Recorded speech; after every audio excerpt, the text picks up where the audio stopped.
Hello and welcome. Now in this course, we're going to be focusing on how you can build and maximize an information products business. Now, you may have heard this referred to as info products, and some people even use the broader term internet marketing. Now, you're going to be able to use the tactics that you learn in this course to sell physical products and or tangible services on the internet. However, we're going to focus this course on digital products. Now, with digital products, you don't have to have an inventory. It's an easier business as a result of that to run from home and generate significant income. And you don't have to have a lot of startup capital in order to get it started. Now, we're going to be talking about a solid business model. And it really is a result of the best practices of successful marketers. And we'll not be talking about specific tactics within internet marketing. So we're not talking about CPA marketing. We're not talking about video marketing or PPC. Now, all of those things are things that you can do inside of this one key business model, but we're not going to be focusing on any one thing like that. Now, if you understand and you can execute this model we're going to be talking about in this course, you will not have to be a traffic master. So you will not have to know SEO. You will not have to be able to do PPV or any of those things. You will be able to use those things to enhance this model, but you won't have to know any of those to generate a significant income online. Now, we'll be showing you how to generate or how to leverage the best interest of affiliates. And they're going to want to promote your product because basically they'll be making more income on any particular promotion that they do for you.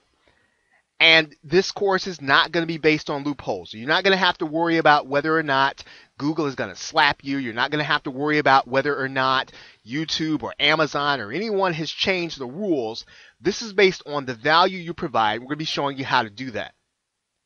Now, this method is always going to work. It's always going to be in place to sell information products. It was working 5 years ago. It's working right now, and it'll probably work in the future because it's really based on the value you're providing to your customer as well as to your partners and affiliates. Now, this model describes a proven way of how to build an information products business. First, it's going to be based on getting targeted traffic. Then it's going to be based on converting those visitors to subscribers. Then converting those subscribers to buyers.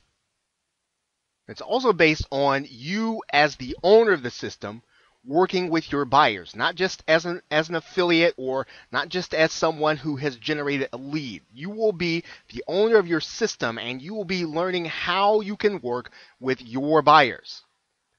Now, here's something that you want to know here at the outset, kind of as an overview. No bot or no automated process is going to bring money to you. Only human beings have credit cards, and if you can provide value on a consistent basis to people that you focus on, you're going to be able to generate a significant income. We're going to be talking about that in this course. Now, here's what you need to understand. Regardless of what you choose to do, in order to generate a long-term sustainable income, you must master this model. You must know how to get targeted traffic. You must know how to convert those visitors to subscribers, convert those subscribers to buyers, and then how to own your system. If you master this model, everything you do will be leveraged. Everything that you learn will be leveraged. Everything that you do in internet marketing will be leveraged, and that is how you will continually generate a significant income. Now, I want to give you a visual of what the model actually looks like. Now, this is the sales funnel overview, and this is what we're going to be talking about in this course. And you'll notice that it is simple. It's based on a front-end offer. It's based on another upsell or an OTO, an upsell and an OTO after that, and an upsell and an OTO after that. You may notice that you don't see the word downsell. I'm going to be explaining how that works inside of this course. This is the model that when you generate targeted traffic to it, it will generate perpetual cash flow. So you'll want to keep it handy so that you will be able to understand in context what we're talking about in the course and how it fits into your being able to leverage what you're doing and generate a significant income. So with that, thanks, and I will see you in the next video.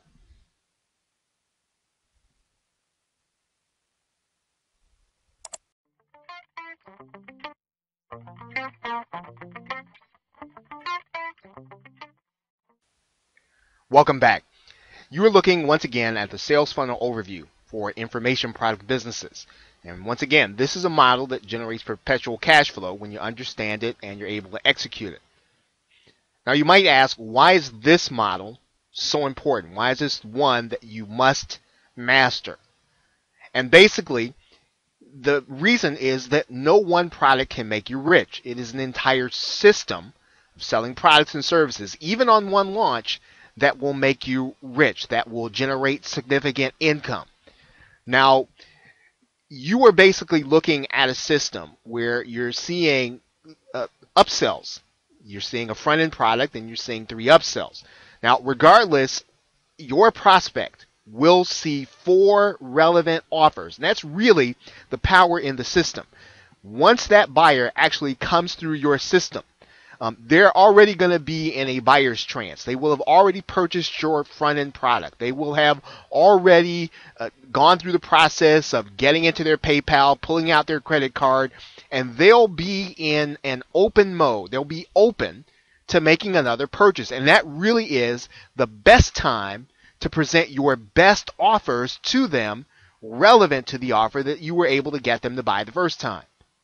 Now, the entire system, when executed correctly, will likely, now obviously no one can make guarantees on what you're going to be able to do, but it's likely you can increase your sales by 20 to 50%. And in some cases, this system can increase your sales over 100%. So whatever you're able to generate on the front end, when you add up all the other upsells, you might be able to double that with this system. Now, regardless of what you call it, you're not necessarily showing a down sell. Your buyer, and here's the way to think about this, your buyer, your prospect, they're seeing 4 offers. They're seeing 4 relevant, different kinds of offers through this process that they're actually going to have. They're actually going to have it brought into your system through a targeted traffic method. Now, you're going to show them all 3 upsells, all 3 additional offers before they get to the download page. You're going to show them these offers while they're still in that buyer's trance. You might have even seen this process when you've actually gone through a buying process in internet marketing. You're going to execute that very same process, and remember, regardless of what you generate on the front end in terms of your sale, this can increase your sales, almost double what you're able to do in terms of numbers on the front end. Now, here's probably one of the key principles in this. Understand that if you bring someone through 4 different opportunities to buy, and let's say that you actually do double the number of sales you generate, well, this presents a significant opportunity for your affiliates, and they recognize that. Because it maximizes their opportunities, and you're able to show this to them, see, experienced affiliates with large lists, this gives them a very good reason to want to get involved with you. When they understand your offer, and they understand that they're going to have the opportunity to profit 4 times, well, that's a good opportunity for them, and it's one that if they like your offer, they'll be likely to want to get involved. So you want to be able to execute this entire system. You want to be able to commit to putting a product in place, but also to put together a system of offers that literally give your affiliates the opportunity to promote and your buyer the opportunity to buy multiple times. Now, we're going to go deeper into this model in the next overview video, but now you understand why the model is important, why it works, and why it's going to generate significant income for you. So with that, thanks, and I will see you in the next video.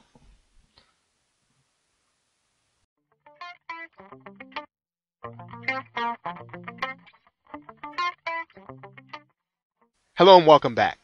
Now in this video we're going to be talking about the sales funnel overview, which we have discussed in previous overview videos. And we want to answer the question if there are any limitations. And we want to talk a little bit about pricing in general. You might be thinking maybe I can raise my price 10 times over and maybe I can make even more, generate even more income. And you want to kind of get a sense for how these offers tend to work and want to give you some parameters to work with. Also, you might get some ideas about, well, how many upsells can I offer? Maybe I can offer 4 upsells or 5 upsells. If 3 generate a significant amount more, maybe if I do more, I can make even more with upsells. So let's talk about some of those parameters in this video. Now, in terms of pricing, you want to consider where you are in the marketplace. When your product is being offered in a marketplace like the Warrior Forum, where there are other buyers, where there are other product sellers, and the market tends to be at a certain price, you want to be right in that price range. You don't necessarily want to be too high above the average price or too far below the average price. You want to be right in there, especially when you're first getting started. A lot really depends on where your buyer is going to see this offer the first time. If they're seeing it from an affiliate that tends to sell higher price products, higher ticket products, they want to have your price at a higher ticket. But if the affiliates you're working with, they probably sell lower end products, you want to probably be right in that area so that you can generate income and they can too on a particular product launch. Now, in general, you want to keep your front end right around $17 to $37. And you don't want to go too low. You might think, well, if I offer this product at $9, right, which is where you've probably seen a number of products available for internet marketing or internet marketers and other niches. If you do that, you are not necessarily giving your affiliates the opportunity to profit significantly. And typically, an affiliate likes to see the opportunity to earn that much on a particular sale. Of course, there are ways to do that. You can give 100% of your profit or 100% of the commission to the affiliate. But basically, you want to keep that front end offer between $17 and $37. It gives your affiliates the opportunity to earn on a sale, and it also gives you the opportunity to earn on that sale also.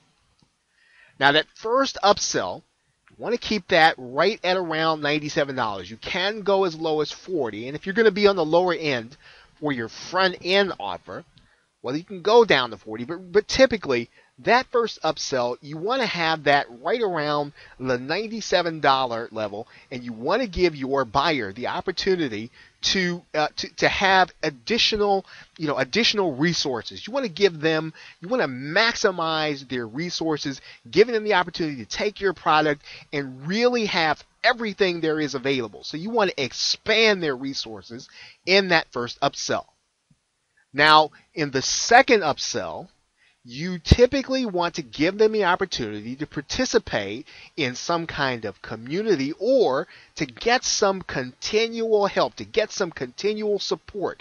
And that tends to fall in the area of a membership where you are providing value on a continual basis. Whether that value is additional content, additional training, additional resources, interviews, all of those things, they're going to come to your buyer on a monthly basis. You want to keep that in the range of $20 to $37 a month.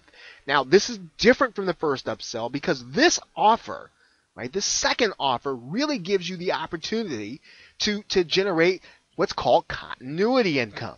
In other words, this is income that every time your buyer buys, every buyer that actually decides to take you up on this offer, well, they're going to be providing you income on a continual basis every single month. This is a great way to generate income over and over and over again from your initial front end sale. Now this third offer is actually going to be what's called a high ticket offer. Typically, you're going to give your buyer the opportunity to move faster, to be able to get a head start, and they're typically willing to, people who are serious about their business are willing to invest in being able to get started faster, because they know they're going to put this in place. They're going to actually get that amount back because they're getting started quickly. They know that if they commit that amount, they're probably going to actually do what they've actually purchased in the actual product. And that's really across any niche. That's in the make money online niche, that's in the weight loss niche, that's in just about any popular niche where information products are sold, giving people the opportunity to pay more, significantly more, in order to commit themselves and to get better and faster results in that third upsell. So your buyer has now seen 4 upsells, and if they've seen actually four different offers, they've seen 3 upsells and 4 offers. Now that means that you could make, in this scenario, between $77 and $668 per customer, depending on where your pricing is. Now that's significant when you think about it, because your pricing actually gives your pricing really moves your buyer through your marketing funnel and gives them the opportunity, once again, to get the extreme value out of the entire purchase. You've created a system for them to purchase your product, but also to use it and to get started with it quickly. Now, in terms of the limitations, you probably should not go beyond 3 upsells. Testing indicates that a 4th upsell tends to be a little too much. You probably ought not try a 4th upsell. There are marketers who have tried it, and you might feel inclined to give it a try. But most testing indicates that a 4th upsell is probably going beyond what a customer is willing to endure, and one that you don't want to make him or her upset when they first make their purchase. You want to keep them happy because, of course, you want to be able to market to them continually. You want to be able to market them to them over and over again. Now, for some markets, 3 upsells are too many, and you really need to understand your market. You really want to understand your marketplace and what it is that your buyers, your prospects will tolerate, and what they feel is good value for what it is that they are going to purchase. So this is a case where you really want to determine what's happening in the marketplace. Now, this might mean that you might want to get on a couple of mailing lists. That means that you might want to, if possible, if you might get review copies of other products. You really do want to know what's happening and what buyers are actually doing. That doesn't mean that it's going to stop you from doing what you feel is good for your business. You do want to find out what the marketplace is doing and structure your offer or offers accordingly. So with that, thanks, and I will see you in the next video.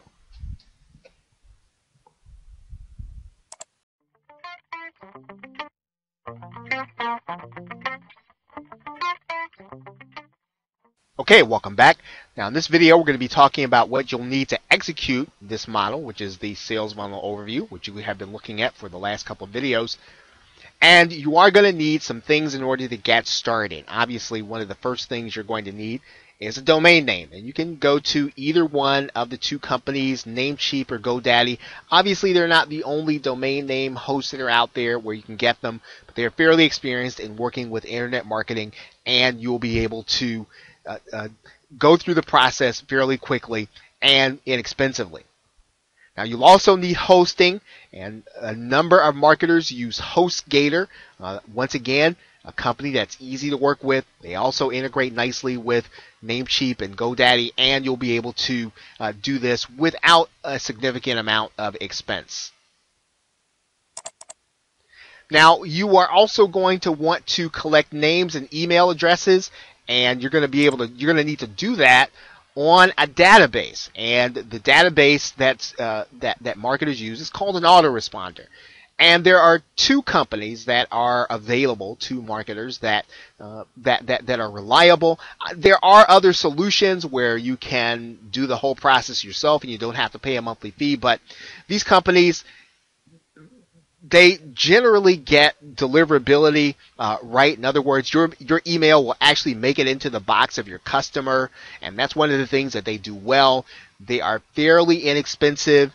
You'll see here that GetResponse is about $15. Aweber is about $20 in order to get started. Both are fairly reliable and know how to work with marketers.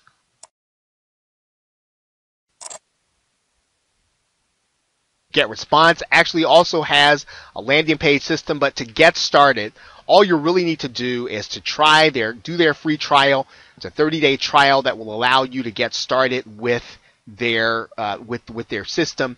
You'll be able to collect names and email addresses, store them, and when you're ready, you'll be able to send them out to your customers and clients, and you'll be able to do that with the assurance that probably won't be tagged for spam and that your emails will make it into their box. That's what the autoresponder does. Now, GetResponse is the one company that we've mentioned. We also mentioned Aweber.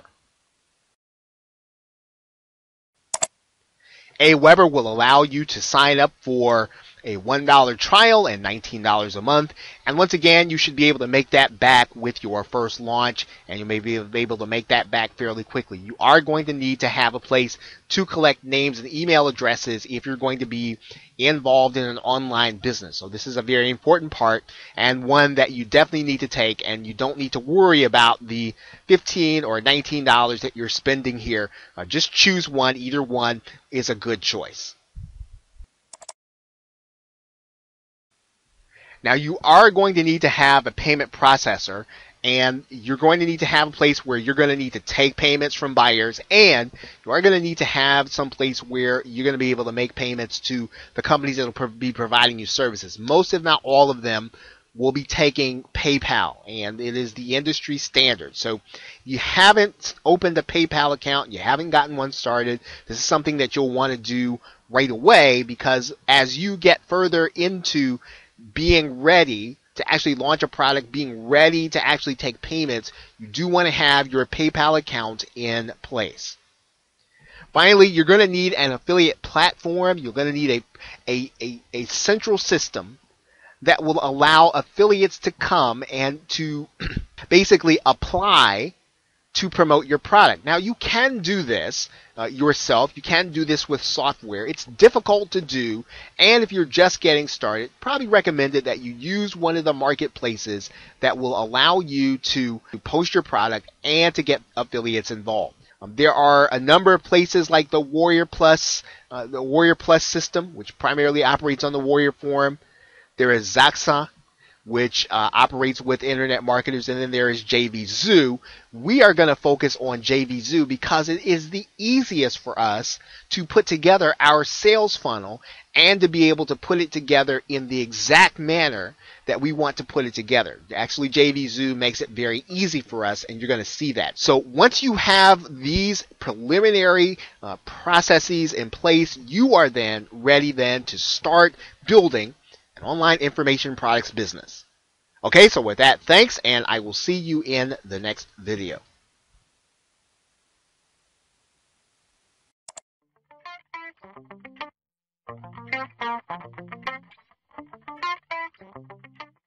Hello and welcome back.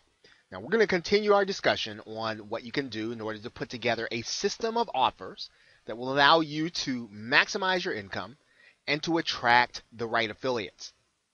Now, we're going to start thinking about how to structure our offer and what are our options and what are the options that are available to us, and how do we figure out what it is that we are going to finally put in place in terms of our front end and our upsells and what our pricing is going to be. So you want to start thinking about what kind of offer is best for your marketplace. If you're creating something for the make money online a niche, you'll want to know that marketplace. You'll want to know what things are selling for in ClickBank. You want to know what kinds of products are hot, what kinds of products are the ones that people are talking about and that they need. You'll want to determine also, in addition to what's happening in the marketplace, regardless of your niche, you do want to start thinking about, well, what's going to be profitable for you and your affiliate partners. So you want to think about, if you want your affiliate partners to bring traffic to you, you want to think about structuring your offer such a way that both you and your partners are going to be able to generate profit while at the same time providing maximum value to your customer. Now, there are three kinds of offers. There's the do-it-yourself offer, there's the do-it-with-you offer, and the do-it-for-you offer. We're going to talk about each one of those. Now, in terms of the do-it-yourself offer, or DIY, the buyer does it all themselves. And so they're going to get your info product, and then they're going to watch the videos. They're going to go through your documents or your PDF or listen to the audios, and then they're going to execute whatever the information tells them in order to get the result they want. So these are ideal as front-end offers. You can price them any place from $7 up to $97. If you're going to be offering a home study course, you can offer anything from $297 to $997. But basically, you are really giving the buyer the opportunity to do something themselves, to participate in their improvement, regardless of where you decide to put this. Once again, these are best as front-end offers, and they make a great introduction to your marketing funnel if you're bringing people in to what you offer for the first time. Now, you can do this in the form of ebooks or videos. Your home study course can be a combination of those. It can be audios, videos, PDFs, and anything that gives the buyer the opportunity to study on their own, whether or not they're a mobile device or on their computer, or they'll be able to print it out. Anything that they can do on their own in order to get the results they want. Now, the other kind of offer, of course, one of the other kind of offers is a DWY, which is partially between the gap between DIY, do it yourself, and done for you. It's right in there. It's doing it with the buyer. So you're assisting the buyer. Basically, you're going to have to be there. You are contributing your time to the buyer. You are helping this buyer with your presence, with your knowledge, with your with your expertise. Now, we're talking about coaching programs. So this is where the buyer gets some of your time in exchange for a fee. And you do want that fee to be substantial, because your time is worth something. And you're going to be mentoring. In some cases, you're going to be mentoring a group of buyers. Other cases, you're going to be mentoring the buyer one-on-one. It can be structured in any way, once again, that makes it the most sense. It's consistent with the market, consistent with your product, and provides value to the customer. You can do consultations. So you can meet with them in effect one time, or you can include a consultation as part of your product. And basically what you're doing is you're really giving your buyer a head start. You are working with them until they are ready to start the process. You're not doing the entire thing with them, but you're really getting them started by consulting with them at the beginning. And this is one of the products that you'll want to consider using as an upsell. You don't want to structure this at the beginning. You don't want this to be the introduction to what it is you offer and to your products and services. And in general, I mean, since this is your time, you don't even want to start the conversation at less than $97. And even that can be a little low for an actual coaching program where you are contributing your time. Now, the other aspect, the other way of thinking about how to structure your product is DFY. Okay, and this is the ultimate offer for the buyer. And what you're doing is you are really basically working with a buyer that's either too lazy or too busy to execute your information. And you're going to do it for them. I mean, you're going to take the entire package. You're going to take the entire method, whatever it is that you're showing them how to do. You're going to do it for them. They're not going to have to think about putting it in place. You are going to execute the offer. And this is great as one of the upsells, because they've already shown an interest, that they understand the concept. They understand your front-end offer, whether that's internet marketing or some other niche. If they understand, then if you have a buyer that, once again, is willing to invest in the best possible start, they will be open then to spending a high ticket or a large amount in order to have it done for them. You are removing the hurdles totally. So there's not going to be any reason that this person is not going to be successful because you're going to do it for them. And typically, this is probably not going to be a product. This is going to be a service. So you're going to offer them a service. You're going to undertake it for them. And when they are, when you have completed, they're going to be either done with what it is that they want in terms of result, or well on their way and would not have been able to do so otherwise. Now, what are some examples of how you might do this? Well, you might consider a custom product creation service inside of internet marketing. So once you have shown an individual how to create a product, well, they may not want to do it themselves. They may not want to go and put together all that it takes in order to create a product. Well, you do it for them, or you put together a team that actually does it for them. You can actually advertise with them for them on email. So instead of them writing emails, instead of them figuring out what the copy is, you actually do it, or you have your team do it, and they don't have to do the actual work. They don't have to figure out what the tutorials mean for their business. You actually do that for them. And once again, you're going to charge them for this. You're going to charge them significantly for this. Joint venture brokering. So you have new marketers, and they are a little shy, or they don't know anyone, and they're fairly new, and they don't have the opportunity to go and get joint venture partners. They don't have the opportunity, or they don't really have the relationships in place to get significant affiliates. Well, you're going to do this for them. You're going to understand what their product is. You're going to understand, and you're going to bridge the gap. You're going to leverage your relationships for that person. They're going to pay you a fee, and you're going to leverage your relationships and bring JVs to the table for their offer. And you can actually, in some cases, what's the most difficult thing for new marketers to do is to build a list. And once you understand how to build a list, instead of teaching them only, right, once they understand the value of it, once they understand how it's going to take place, you can actually build the list for them. So these are the kinds of things that you can offer, right? You can actually put together an entire business in a box for them. So you build the entire website, and you put together the product funnel, and you put together the email. So all they've got to do really is just plug in, or just pay you, or watch their statistics, and they're going to start profiting. So DFY is the ultimate offer for the buyer, and it's probably going to be the most expensive, but it is one that really does provide great value to them. Now, in terms of unlimited product ideas, you want to start thinking about how you're going to be able to generate product ideas.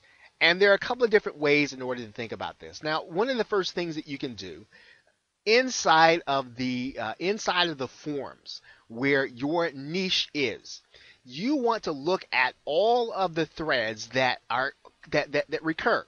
In other words, what are the questions that people are asking over and over and over again? Because obviously, even if they're getting answers, they're not satisfied with the answers that they're getting. They're not satisfied that they know how to execute whatever the advice is.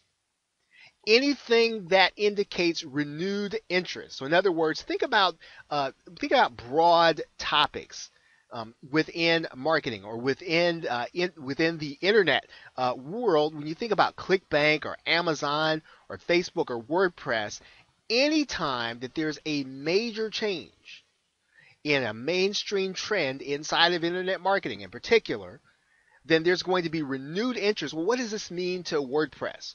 What does this mean to those of us who do business on Amazon or Amazon Kindle? What does this mean for those of us who do business on Facebook?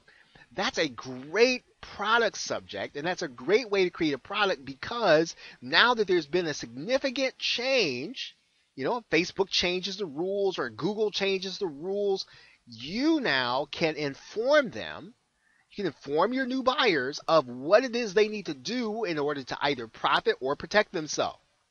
Now, what you're going to do is, inside of any niche forum, this is going to be the case whether or not it's internet marketing or any other forum, you're going to go inside of the forum, okay? And you're going to start looking for recurring topics. And if you have any reservations about, well, how do you do that? Well, you simply go to Google and you type in the name of your niche and online forums, and you start looking inside of the forums based on your subject, based on the online forum search, and you're looking for those recurring topics inside of that forum. So in continuing, our discussion on generating unlimited product ideas. Well, one of the things that you can do is you can subscribe to mailing lists for key leaders. You want to start thinking about, and we talked about this at the beginning, what products are or have been popular over the last few months. You're looking for the kind of products that basically identify desperate buyers. These are people who need to have a problem solved, and they buy product after product until they get the answer. Now, you're going to want to go to the homepage of YouTube, because YouTube is the second most searched search engine in the world.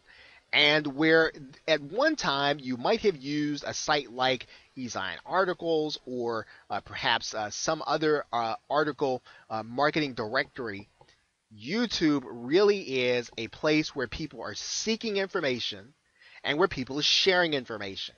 And while it can be a social network, it is a place where it will give you what people are searching for just by going to their search bar and looking to see what kind of videos are being created and what kind of videos people are watching. Now, when you go through this process, you still just don't want to go and rush out there to create a product. The most important thing is to brainstorm a number of different ideas. Brainstorm 20 to 30 to 40 ideas based on the criteria that we talked about, and then start thinking about which one is going to make you the most money with your partners, which one is going to be a hit in the marketplace, which one is going to provide the customer with the most value. And once again, we return to this question. Do you want to stick with solely digital products, or do you want to incorporate physical products? Some marketers will incorporate physical products by taking the digital product or taking all the digital files, putting them on a hard drive, and mailing them out physically to the buyer based on the fact that the perceived value is going to be higher because they're getting a physical product. Now, once again, if you're just starting out, this is a more complex. It's a more involved process, and it's one where you're going to need some support. It's going to need some help. And if you have a big selling product, you have a high ticket product, it may be a little difficult to navigate all those issues, provide the level of customer satisfaction that they expect, and provide digital products. So in the end, it's always going to be best to stick with a digital product and to deliver that product on time, automatically, every time. Once again, as you get more advanced and you understand how the whole process works, adding in or incorporating a physical product can be beneficial. So now, what are you going to call your product now that we're thinking about this? One of the things to think about is the way you name the product, or what you actually call it, matters to the customer. Right? You can call your product a blueprint. Once again, don't call it an ebook. Call it a program. Consider calling it a digital report or a confidential report, a special report. These are all names that you can consider delivering to your buyer. A guide or a course or tutorials. See, all of these things really give your buyer the increased perception or a perception of increased value. And this is kind of what you want to think through again as you start to narrow down what it is you're going to deliver and how you're going to deliver it. Now, when you put together the final process, you are putting together a system of products. You're putting together a system of products that are going to give your buyers value. They're going to give your affiliates an incentive to want to promote for you. And so understanding the market is important. Understanding what is going to sell is important. And you want to gather as much information as you can in order to do that. Once you understand that, do your research, put your products together, and then head straight to the next stage of the process, which is actually physically putting the product together. We're going to be talking about that for the rest of the course. So now you should have an overview. You have an idea of how to go about determining what your product is going to be. You should know and have all of the foundational elements in place. You understand what it is you're going to want to accomplish in this process. So now what we want to do is we want to now go through the process step by step of putting the product in order and getting it out for sale. Okay, so with that, thanks, and I will see you in the next video.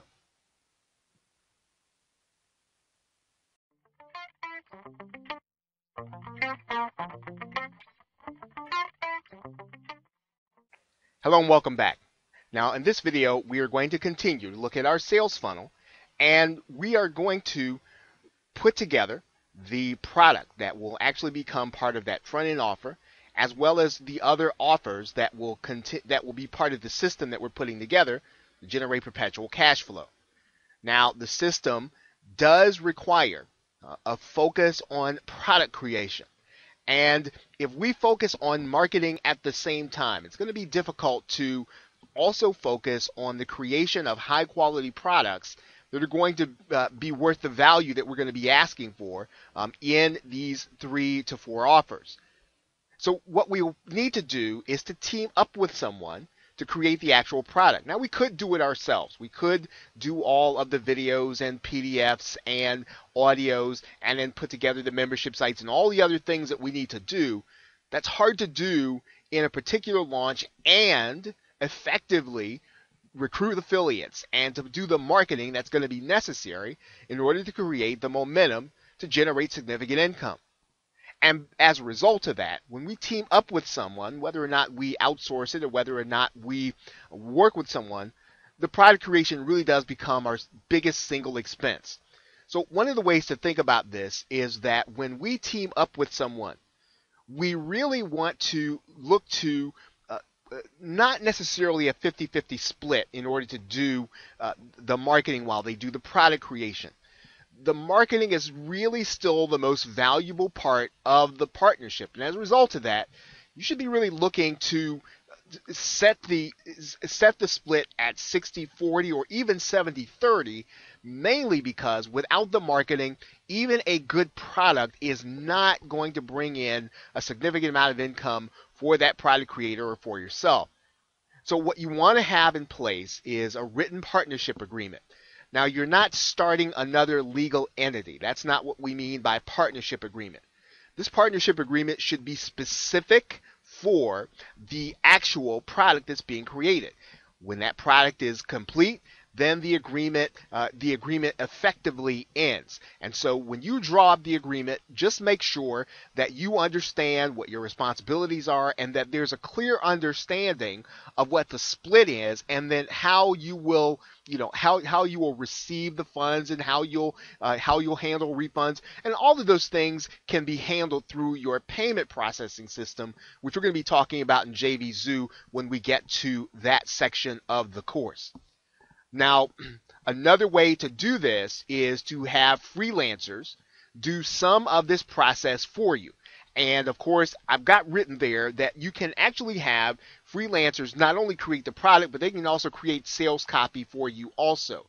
Every aspect of the product creation process, from the graphics to the actual product, to the PDFs, to packaging the product, all of those things can be outsourced so that you can focus on marketing. Because once again, if you don't bring the affiliates to the table, if you don't get the traffic to the offer, there really will not be significant income in product creation.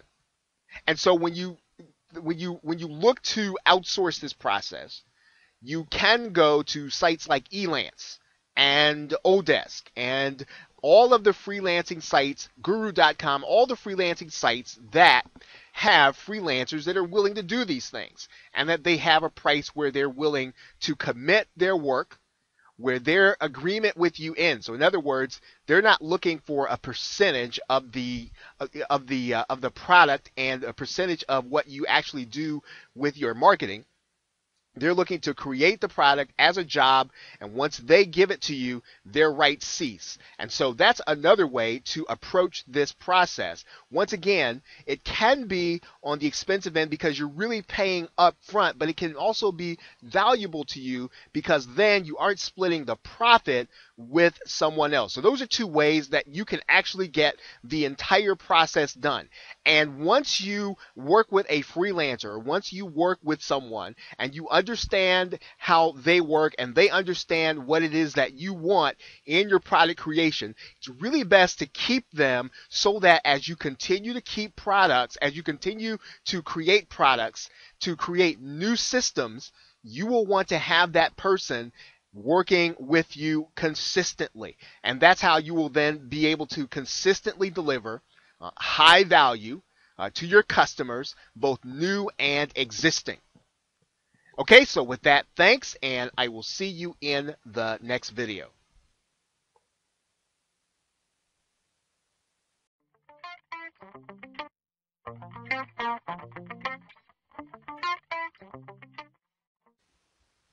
Welcome back. Now, in this video, we're going to be talking about 17 qualitative factors of killer sales letters. Now, we've already talked about the basic principles in a prior video that need to be part of your sales letters. We're going to expand on this by giving you 17 more qualitative factors that you can expand on in order to make your sales letters more dynamic. Now, principle one, you want to in your headline, make sure that you have or put in there a character, someone that your buyer can relate to. And in general, one of the best ways to illustrate that character is to give them a point A to point B result oriented story, something that they started out one way and they ended up another way. And for you to communicate that in your headline is a way to grab your prospect's attention. Principle number two is called throw the hook. And what you're doing in your subheadline, and that's the headline that comes right after your main headline, is to reveal a hidden benefit. And in fact, every time that you can in your subheadlines reveal hidden benefits, that really does catch, first of all, the people who are scrolling down the page. And it also helps you to tell a story, what you're doing with your subheadlines. If you string them all together as you move down the page, they should tell a story all by themselves and really move the buyer closer and closer toward making a decision. Principle number three, you want to create a character with personality and make them memorable. And there are three ways in which you can create that personality. That's the authority, someone who speaks from their own position, what they say goes. The expert, one who's got the experience and proven themselves to be that expert, and someone who can relate to the buyer. I was just like you, but I've achieved extraordinary results. So having a character in your sales letter with this from these perspectives, or one of these perspectives, again, draws in your buyer throughout the sales letter. Principle number four is you want to add in your personal story. Now, you don't want to make your personal story overly dramatic. Again, here's a case where moving from point A to point B, talking about how you experienced a change in your life, you experienced a change in the quality of your life, and using the principles that are inherent in your products or service. And this is something that you should communicate only if the prospect can relate to it. They can relate to an aspect of you changing your life or something that you know they desire to do. Principle number five, social proof. In other words, you want your prospect to feel like they can do it too. And so you want to give them testimonials. You want to give them the opportunity to see people who have benefited from what it is that you're offering. In other words, a prospect is asking, has anybody else tried this? Most people do have a herd mindset, so they're going to move, and they like to see that other people have tried something before they move ahead. Principle number 6. You want to write to the primal brain. In other words, people really respond to things that they believe are going to be easy and simple, and they're not going to require any work, and that things are going to happen instantly. And people think this way regardless of how smart they are, regardless of what their IQ is. You want to talk to their subconscious. Their subconscious tend not to make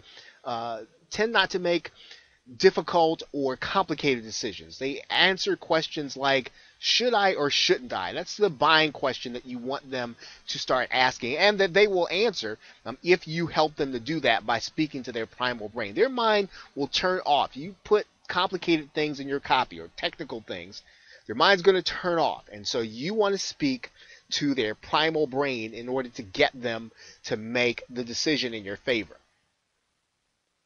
Principle number 7. Emphasizing the problem before the solution. Now, once again, you want to make sure that you don't present the solution before you talk about the prospect's problems. You want to make sure that prospect knows that you relate to them. They know that you understand what they are going through, and that you understand their fears. You understand what the problem will look like if it's carried out to an illogical conclusion. You exaggerate that problem. And you then are going to offer inferior solutions. In other words, you're going to offer solutions that are real, but that fall short of the one that you were going to offer to them with your product or service. Principles number 8 or 9. Now, principle number 8 is damaging admission. In other words, you know that no product is perfect, and you want to confess any minor drawbacks in a way that moves that buyer closer to the buying, to making a decision for you. Because look, this is going to eliminate your bad characters. It's going to keep the good ones. This is going to give your product a realness that will build trust with that buyer even before they make the decision to hit the buy button. Now, principle number 9: covert benefits. In other words, you don't want to talk about the features of your product, the things that your product is. You want to talk about how that product changes the lives of your prospects. A benefit is something that is a qualitative way that your life changes. Now, obviously, that's going to be it's going to be something that will answer the question, why is that important? In other words, you might have an ebook that you are selling. Well, why is it important that your prospect have an ebook? Well, it's important because they're going to learn principles in order to make more money. Well, why is that important? Because they're going to increase their quality of life. Well, why is that important? Because it's going to help them to live the purpose for which they were created. So you want to continue to ask the question, why is that important? And benefits effectively do that. So in this case, let's think about that ebook again.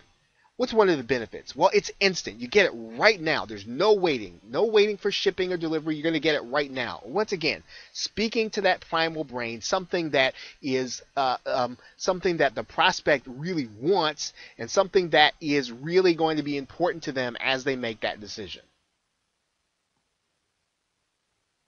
Principle number 10, you want to add in smart justifications. In other words, you want to answer the question for the prospect. They're asking the question, why should I buy from you and not from someone else? And you want to start then talking about what's unique about your product and your service. What is it that you're adding to this that your prospect should make the decision for you? Why is this price the one that they should buy at? Well, that's important. You want to make sure that you're talking about the value of what you're offering and what they're really getting in real value. And why right now? Why is it important that they buy now? What is it that they're going to miss out on? What is it that they are going to gain from buying now versus later? They're asking those questions, and you want to help them to make the decision in your favor, but you have to do that by justifying what it is that they want to do. Principle 11, make the value exceed their expectations. In other words, you're going to be talking about they're going to get 10 times the value for just a certain amount. Or in other words, you want to make sure that yes, you're asking for a certain amount, but they're going to get so much more if they get your offer, and you're going to make sure that they are going to expect the price to be extremely high based on what they're reading until you finally reveal the price where you are really giving them an extraordinary value for an extremely low price. This is actually called price slashing in traditional marketing. And principle number 12, you want to work in your sales letter to increase the perceived value. Remember, you're not selling the thing. You're not selling an ebook. You are selling a solution to your customer's problem. And that's what you want to talk about. How their problem is going to be solved. How they're going to accomplish their dreams. This is not just not just the features that you want to talk about. You want to continue to pad and to pound the benefits so that they understand in those terms that, yes, it may not be necessarily realistic, but remember, they're thinking with their primal brain. You want to make sure that they understand. Their lives are going to be easier. It's going to be, they're going to get those results faster than they ever dreamed that they could. So you're increasing that perceived value all along the way. Principle number 13, a constant call to action.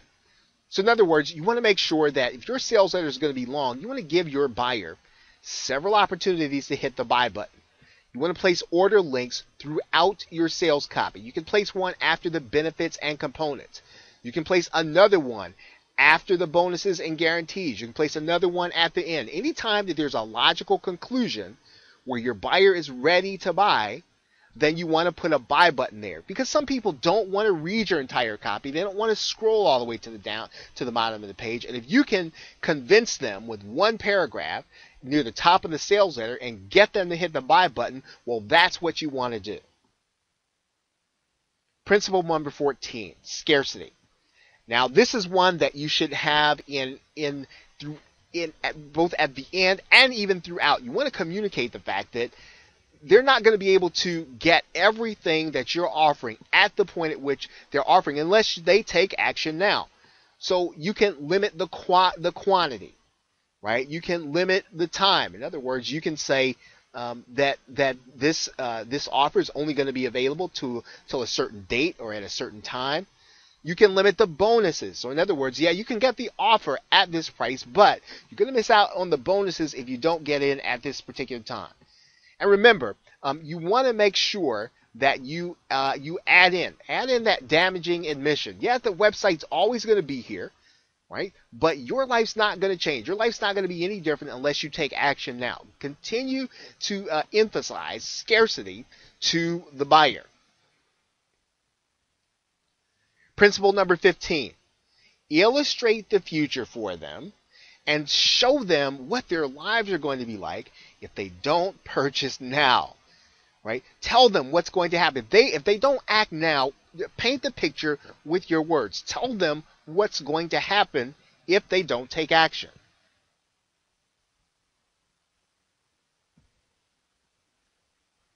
Principle 16, the hidden benefit factor. Now, in that PS, you want to make sure that you are hiding more benefits. Make sure that you tell them about how, again, more elements about how their lives are going to change, how their business is going to get better, how things are going to happen for them that are qualitative. You want to emphasize these in that PS section there at the end. Continue to reveal hidden benefits throughout the sales letter and especially there at the end. And then principle 17 for killer sales letters is this. All sales writing takes practice, and the only way that you're going to get better at writing copy is to write it over and over. So as you create more products in order to increase your income, consider doing your own sales letters. Make sure you're reading other sales letters, and make sure that you're understanding what elements are going into these sales letters in order to get people to buy. You need to understand these things, because even if you're going to hire out a sales letter, you want to understand what makes a sales letter work, and you want to make sure you understand what good copy is as you begin to create more and more sales funnels and more products. Make sure that you're practicing often, this skill. And even if you have to work with someone else, and if you do someone else's copy, that's a great way for you to be able to get more experience in doing your own sales copy. Well, those are the 17 qualitative factors of killer sales letters. And it's a way for you to take the basic principles that we talked about in the last video and to take them and to make them more dynamic so that you can build a better sales letter that will convert more and more of your front-end buyers. Okay, so with that, thanks, and I will see you in the next video.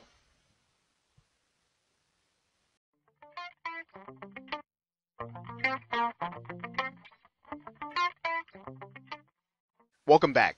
Now in this video, we're going to be talking about how you can write a killer sales letter. We're going to be talking about some general considerations before we get into the basics of writing a sales letter. Now, you're going to want to really master this process yourself because getting a copywriter could do this. It's probably going to cost you between $3,000 to $5,000, and that's probably going to have to be paid before you sell anything. And the higher the price of your product, the more convincing your offer is going to have to be to the customer. And so you are going to want to make sure that you have those key fundamental elements that we're going to be going over in this video in your sales copy. Now, the process really starts with a product that your customer just cannot do without. So really making sure that you've got a good product that's hitting the market, that's timed well, that the customer, that customers really do have a desire. That goes back to the research and the brainstorming process that we talked about earlier in the course.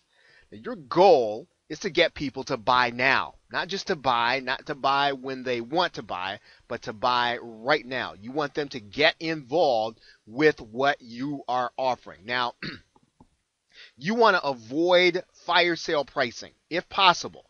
You want to price your product at the value that you are trying to communicate to the customer. Fire sale pricing doesn't make you credible to either buyers or affiliates, and quite frankly, it will start to diminish your brand. If you want to attract affiliates on a continual basis, that's going to be difficult if you're offering fire sale pricing. Now, in general, what you want to do is you want to make sure that your pricing ends in 7. That's generally what internet marketing pricing does, and that is what customers expect. And there is some science on why the 7 actually works in terms of how people read numbers from left to right. In general, digital products that you're going to be offering in internet marketing, particularly the make money online niche, you want to end them in a 7. Now, let's talk about these 8 basic principles that need to be inside of your copy anytime you're going to be writing a sales letter, or even if you have a sales letter written for you. You want to look for these 8 elements. Now, you're going to want to have a good headline, and we'll talk about what that means in a minute. You want to make sure that you have subheadlines throughout your copy. They actually break up the thought pattern. And when you look at the subheadlines, if you were to read the subheadlines all the way down through the sales copy, you'll find that they tell a story in and of themselves. Now, you want to make sure that you've got an introduction. Kind of gives people an idea of who you are and why you're presenting this product. You want to talk about, we're going to regurgitate. In other words, we really want to give the buyer the opportunity to see what it is that we're offering, and we want to see that they understand what this product is going to do relative to their problem. So we want to make sure that we are telling them that we understand their problem. We're setting them up to make sure that they know that we've made the connection. And we're going to present the solution. And of course, the solution then is going to be our product. Our product is the solution in context to their problem. Now, the other thing we want to do, we want to handle objections. Of course, there's several ways to do that. The classic way to do that is with testimonials. Of course, we want to be able to make sure that our testimonials offset all of a buyer's potential objections. Now, there are some other ways to do that. We'll talk about that here in a minute, but basically, you want those testimonials, you want that social proof, you want it to really give people the opportunity to say yes to you, and in order to do that, you've got to help them to overcome any potential objections that they have. And of course, you're going to have one or many calls to action. In other words, you want to make sure that you're telling the buyer, hey, this is what you need to do. You need to go to the buy button now. Handling them and really giving them specific directions as to what you want them to do. And of course, your sales letter can include often a PS, a postscript at the end of the letter. Web copy is really a personal letter. It's from one person to another. It's communicating to that person why it is that they should buy, who you are, and why it is, of course, as we said in the outset, why should they buy now? And so we want to make sure that the sales letter that we write does drive them to buy and buy now. So what about the headline? Well, the headline really is the most important part of the sales letter. And that headline is that first thing that they're going to read. It grabs them by the throat. And either the prospect continues to read or they click away and go someplace else. So you want to make sure that you grab their attention. Color is important. And there's a code there, and you want to take a look, and you want to make sure you use that bright, solid red that communicates to them, look at me. That headline screams, look at me first. And in general, there are several fonts that marketers use. In testing, in general, the font tends to be Tahoma, Myriad, WebPro, Impact, Arial, or sometimes even black. But regardless, you want to make sure that you are using, again, the font that marketers are going to be anticipating that says, hey, look at me and look at that headline. You want to make sure that that font is going to be about 30 to 36 point. Again, not overwhelmingly big, but big enough so that it stands out to the buyer when they come to the page. Start your headline with words like announcing, attention, an open letter, discover, or how to. All of those things really get their brain thinking and moving in the direction so that they will continue reading. You don't want them to come to your headline and be bored. You don't want them to come to your headline and decide they want to go someplace else and read other things. Now, another thing you want to do in your headline is to call on a specific audience. You want to say to all internet marketers, to men wanting to date women. You want to make sure that your headline speaks to someone specific in what it says and in how you say it. And of course, you want to address the headline, and you want it to address you, and you don't want to use general terms like you all. You want to say you. Remember, it's a personal letter. You want to promise a benefit in the headline and show specific results.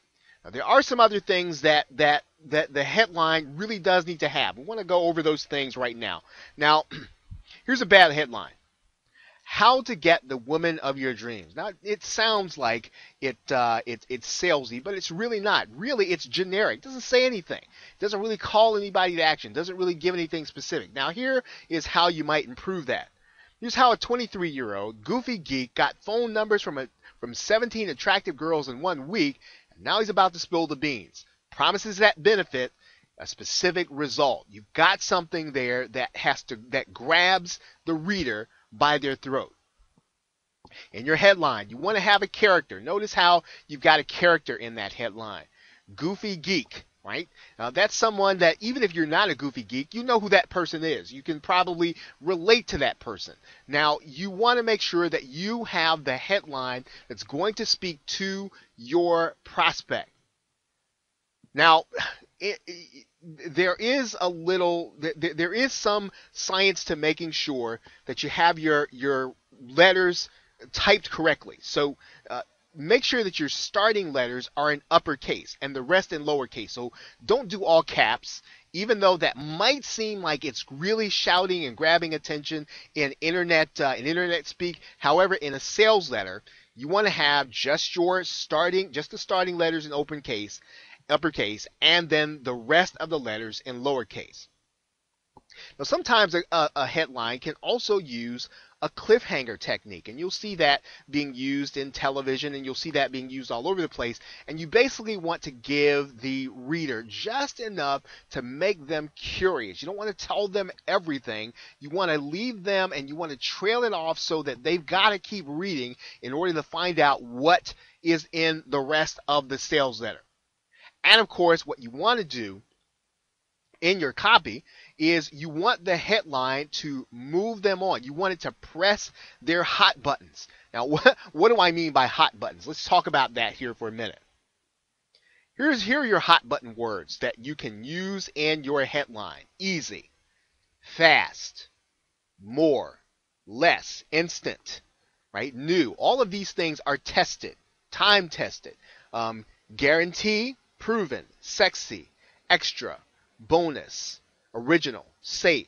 All of these things really do communicate to the buyer that they should keep reading, right? Certified, no risk, wanted, secret, limited time only. Use these words liberally in your headline and even throughout your copy also.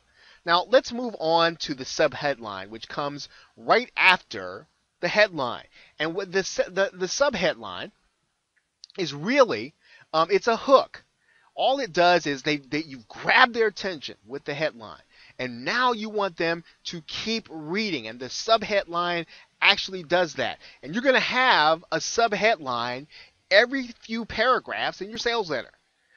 You want to make sure that it's smaller than the headline. So you want to make sure that it's not the very same thing as the headline. The headline, remember, grabs their attention, but the subheadline is important too, and it keeps their attention and it keeps them moving in their reading. Now, here's one of the most important parts of this headline.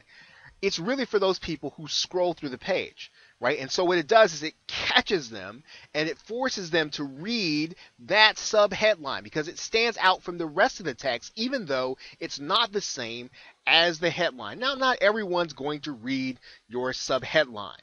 Now, when you look at all of the subheadlines together, if you read them one by one and you skip over the text, all those subheadlines should tell a story.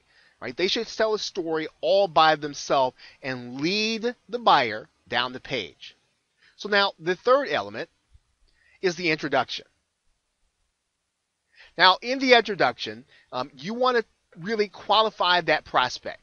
You talk about his or her problems. You talk about what they are aspiring to. You make sure they know that you are relating to them.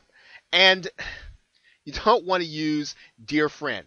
Okay, that's something that internet marketers have come to use and they have come to put in sales letters, but you want to avoid that. That really screams that your sales letter is insecure, is insincere, and that you haven't really thought through your prospect. You don't really know them all that well.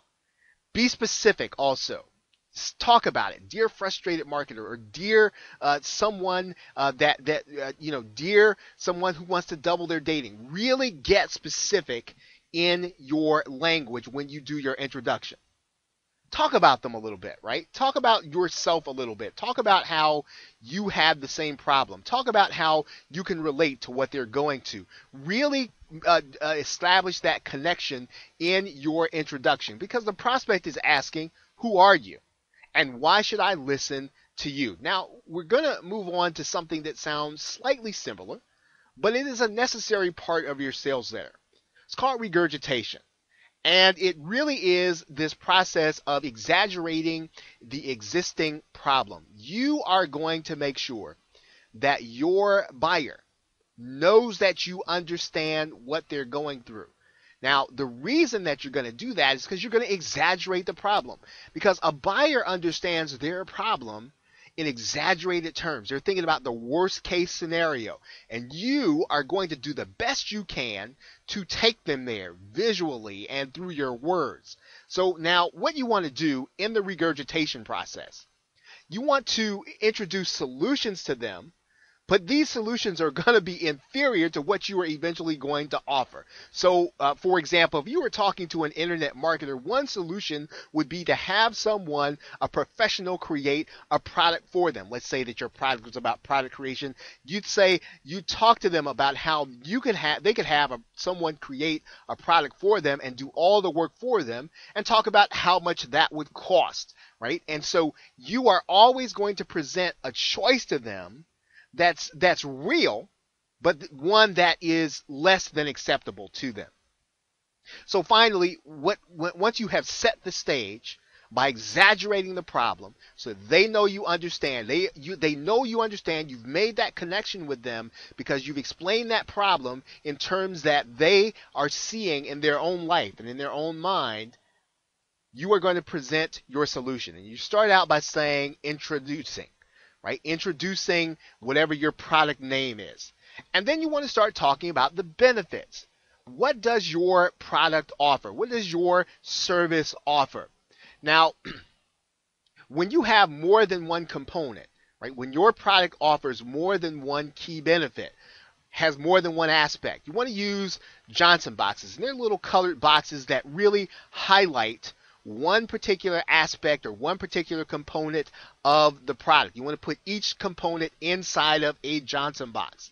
Now, just in general, right? You want to take the benefit words and any result-oriented words, easy, fast, or twice the power. You want to take those words inside of your solution paragraph and just highlight them.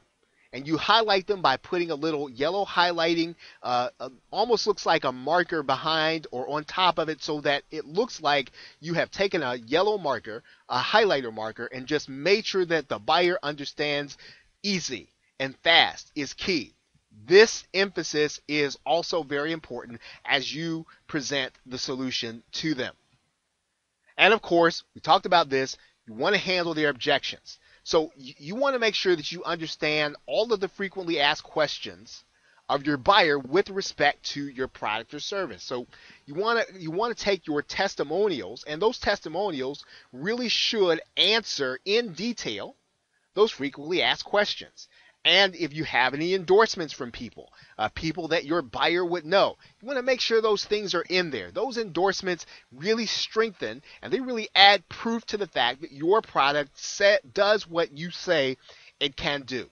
And then what your guarantee does. You want to have a guarantee because the guarantee helps to remove their doubts. You want to make sure you take away their risk. There's some people who'd want to try your product and they want to try and make sure, they want to try it and see if it's for them. But you've got to take away the risk from them.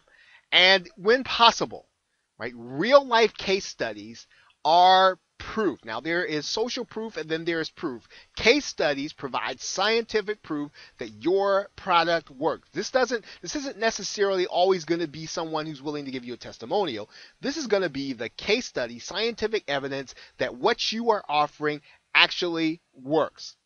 Now remember, all throughout your sales letter, and it's important to emphasize this here, this is a one-way conversation, and that's why you need to go through this process of removing the doubts from your buyer. You got to take them through this, because if you remove their doubts, they will then make the effort to go ahead and buy. If your buyer has already read to this point in the sales letter, they probably want to buy, but you've got to take them that next step to remove their doubts so that they will then pull out their credit card or get into their PayPal account and keep buying. Now, in and throughout your sales letter, you should be giving your buyer a call to action. Tell them what the price is and tell them exactly what they need to do and tell them to do it now. You don't want them to leave your sales page and then to go and to think about something else they've got to do, or to go to work, or to start thinking about family. You want them to make the decision to buy. And one of the ways that you do that is inside your call to action is with your words. Paint the picture. Paint the picture and show them a future that they are going to have if they don't buy this product now. Tell them what their life is going to be like if they don't take action. Use the bonus here, right? Use the bonus as additional bait. In other words, that bonus is going to go away if they don't take action now. It actually gets into scarcity, but you want to make that part of the call to action. You're going to say the bonus is only going to be available for a little while longer. And now, this is actually, your postscript. P.S. Right? It's at the end of the sales letter. You've already ended. They've already seen the call to action. They've seen several call to action buttons. They've seen been given several opportunities to buy. But now at the end, you want to come back and you want to reemphasize. You want to talk about the hidden benefits. What is it that's hidden in this product that you didn't talk about? Something that maybe they didn't know about. Talk about a benefit and how their life is going to change if they take action now. Go back through and get those key phrases that really press them to make a decision now. Talk about the things that remove their doubts. And in that PS, maybe you had some testimonials that were not as strong as you'd like them to be, or they didn't necessarily remove doubts, or they didn't address objections. Well, you want to put them down there. Add them down there in the PS so that the buyer can see once again that someone has actually experienced a product and they like it, they're satisfied with it. Now, of course, you've probably seen it, and you can use multiple versions of PS. But now it's recommended that you only use 3. And 3 is probably the maximum that a buyer can really handle at any one time. And beyond that, it's probably going to be a little bit of overkill. Now, we have gone through the basic elements of writing sales copy. Now, what we want to do in the next video is to give you some qualitative factors to take these basics and to make them dynamic. So make sure these are the principles that must be in your sales letter. They must be there. But now we're going to talk about how you take those and how you really make them so that they move that buyer and make them take action. We're going to show you how to make that copy stand out and convert your buyer in the next video. So with that, thanks, and I will see you in that next video.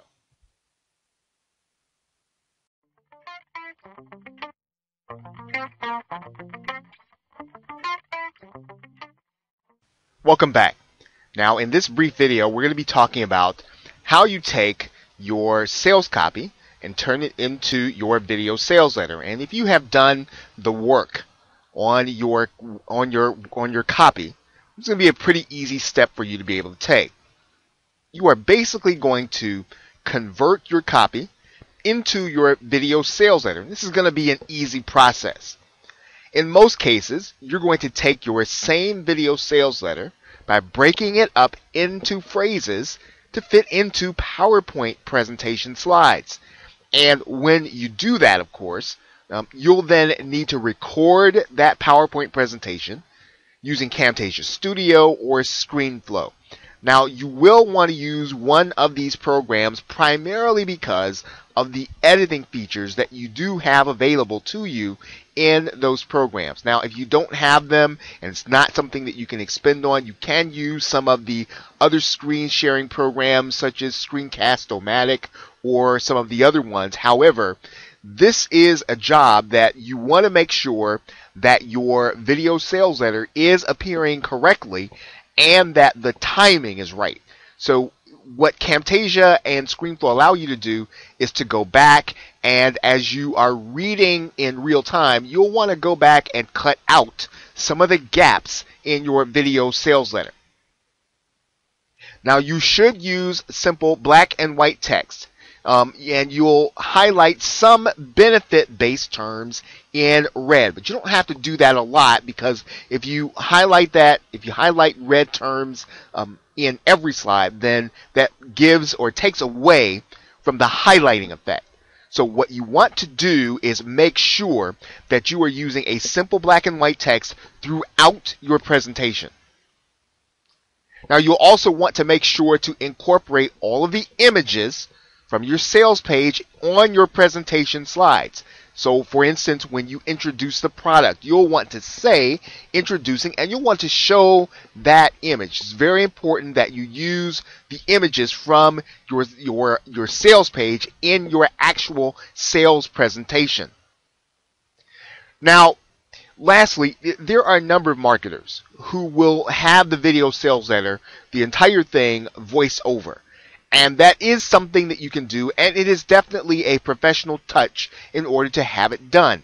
It does take away some of the authenticity from the sales process, and you are doing, you are basically doing direct marketing. It's one-to-one, person to person. And because you are delivering what is a sales letter, it's perfectly acceptable to have your sales letter outsourced, but the video sales letter, if possible, is something that you should personally communicate and personally deliver, because it not only does it add to the authenticity, but it also really allows you to make that connection to the buyer, having them know that you truly are, as a product creator, understanding of who they are and why they should buy this product from you.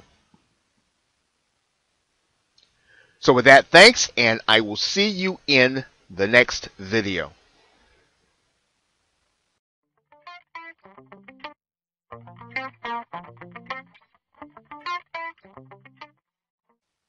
Welcome back. In this video, we're going to continue to talk about how to implement the sales funnel. And in particular, you've been looking at the diagram. We've been talking about upsells. I do want to talk about what upsells are and why they're important to this process. Now, after the front end purchase, your buyer will see another offer, and that's going to be your first upsell. And actually, they're going to see 2 other upsells right after that. So what does that mean? Well, if you think about it, if you've ever purchased a domain name at GoDaddy, and if you haven't, it's almost worth going to purchase one in order to see this process. GoDaddy will give you several opportunities to make several purchases, and they give you these opportunities so that you can enhance what you're already buying. They probably don't make a lot of money on domain names altogether, but they probably make a lot more of their profit on the sale of other products and services. And so they give you several offers throughout the checkout process before you actually get to actually pay. And that's basically what you're doing the same thing that GoDaddy does. Domino's Pizza does the same thing, and they give you several opportunities to order more and to add more to your pizza and to add other other things to the pizza, adding drinks, and they give you the opportunities again to spend more money and to actually generate more profit for Domino's. And you'll actually see this with Best Buy after you've purchased something, and they will give you the opportunity to get accessories. They also give you the opportunity to get a plan, right, to protect to protect the repairs. All kinds of companies, large and small, will provide their buyers with upsell opportunities, and you want to do the very same thing. A digital product in that respect is no different than a physical product. So you're going to see this from the sales funnels of 7 to 8 figure marketers. This is the way that you multiply your profits. And in fact, we talked about customer lifetime value, but this can almost skyrocket your customer lifetime value by, in some cases, over 1,000 to 1,400%. It's very easy to do that if a customer makes a front-end purchase and buys all the upsells that you give them. So what you want to do, and what we have been talking about in this course, is you're building a 3-level upsell. Now, you don't want to do more than that.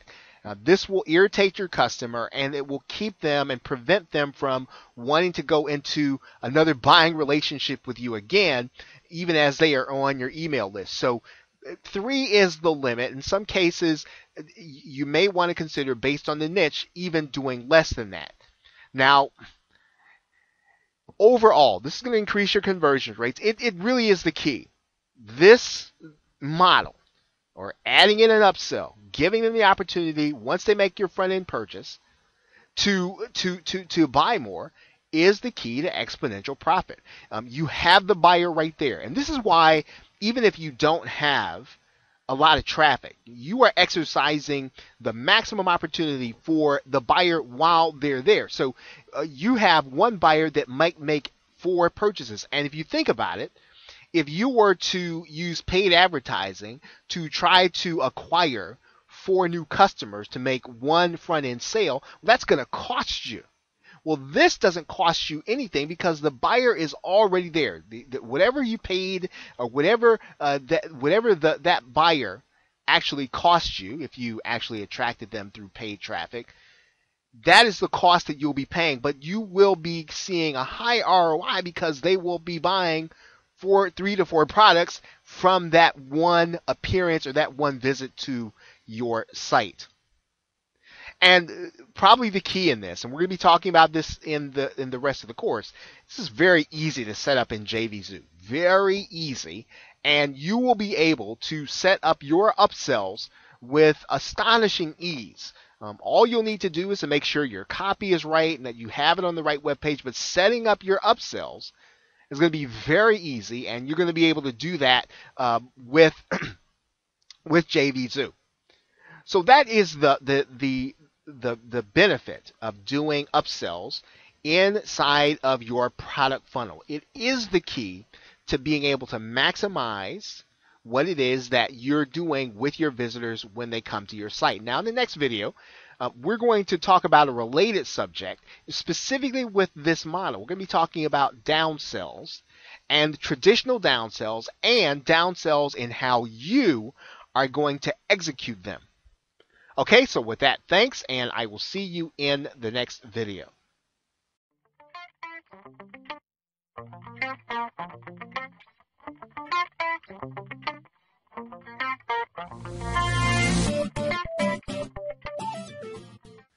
But in this model, we're going to do things a little differently.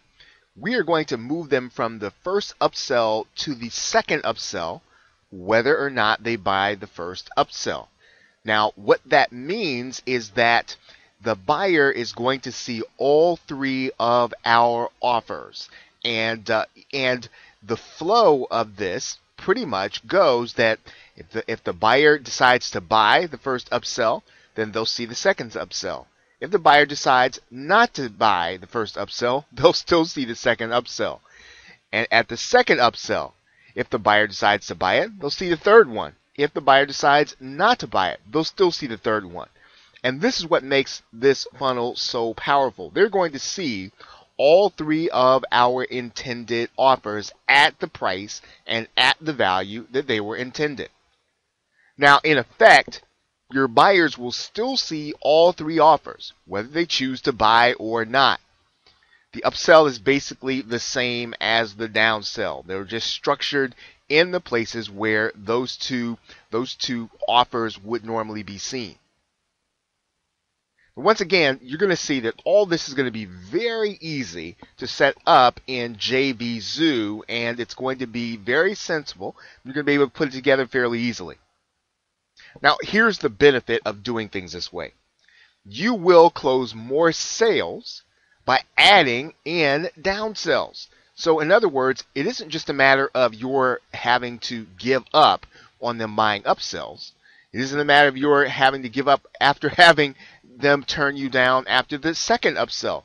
You are going to give them every opportunity in order to buy from you. Now, one thing about this, you may have to be prepared if your feedback is negative from multiple buyers. So in other words, you may get a lot of negative feedback if buyers have to go through that process 3 times. So you'll have to really monitor and really determine if a third upsell or a second upsell is something, downsell is something that you want to do and want to do continually. But in general, you are going to close more sales and you're going to bring in more people even with the downsell, and especially if you're not creating different offers. You want to create those 3 additional offers and you want your buyer to see them regardless of what they decide. Okay, so with that, thanks, and I will see you in the next video.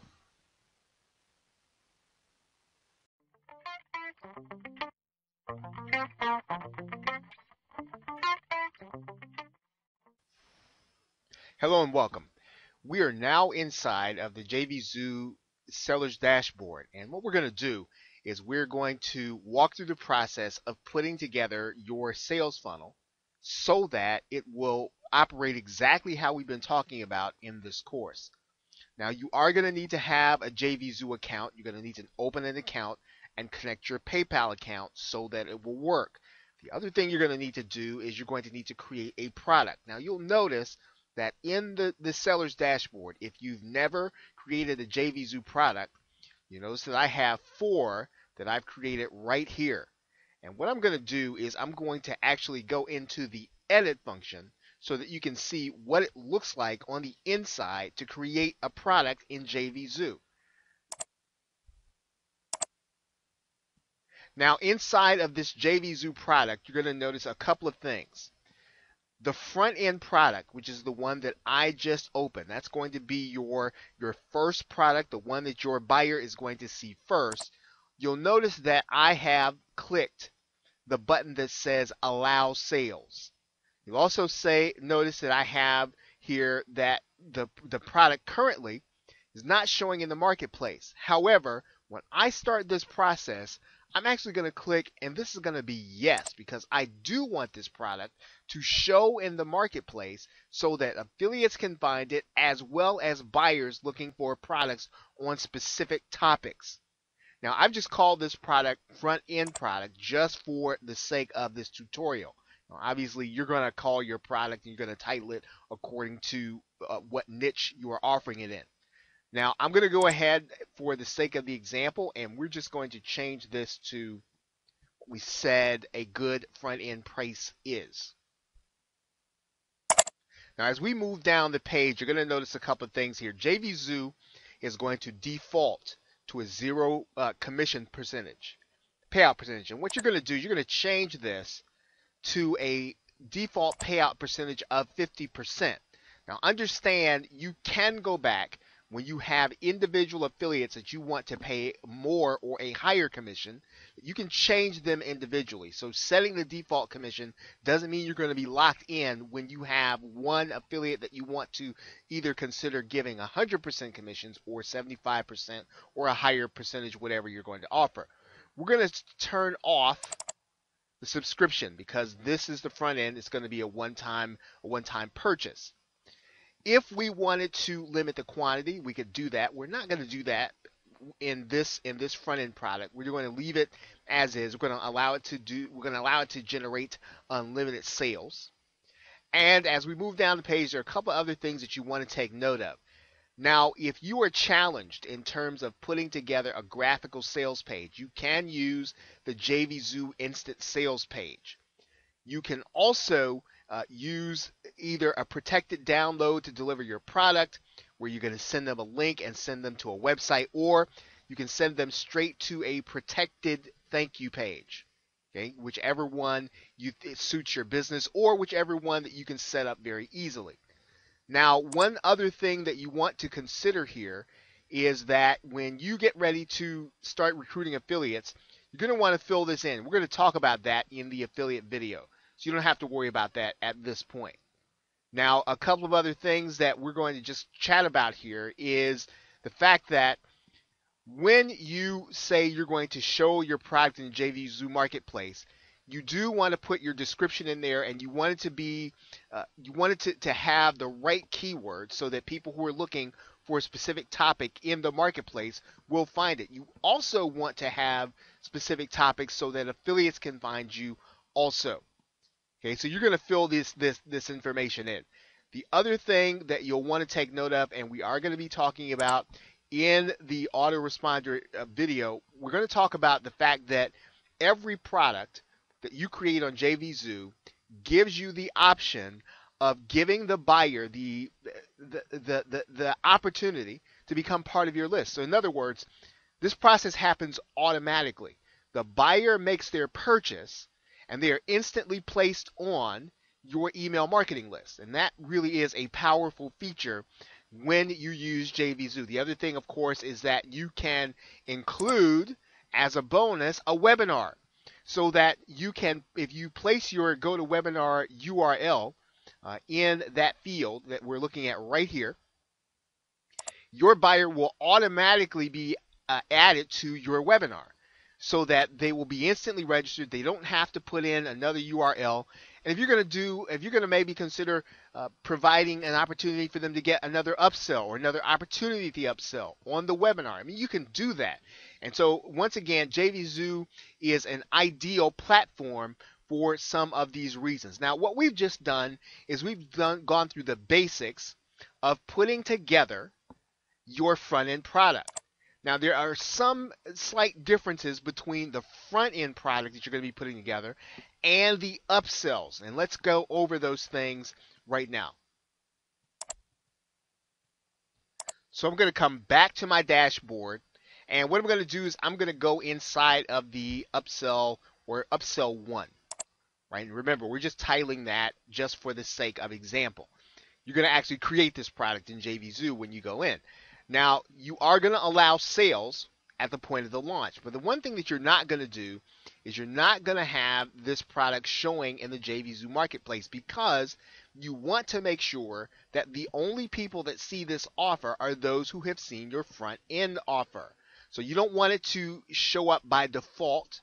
You want people to see this offer once they've seen the front end, mainly because they're going to be connected directly to what you're going to offer in your front-end product. Now, just a few other things here.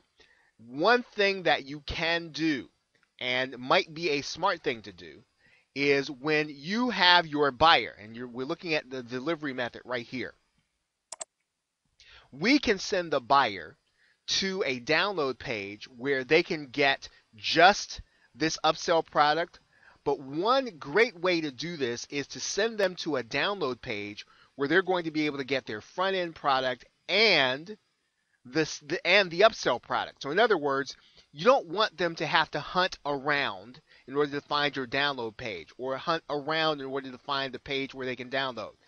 If you are a little tech savvy, or you have a little capital to work with, you can actually have someone set up a membership site so that every person that buys, according to whatever level they buy in, they'll be able to get to the level in one membership site. In other words, you have one membership site, and if the buyer buys the front end and maybe the third upsell, that's all they'll have access to.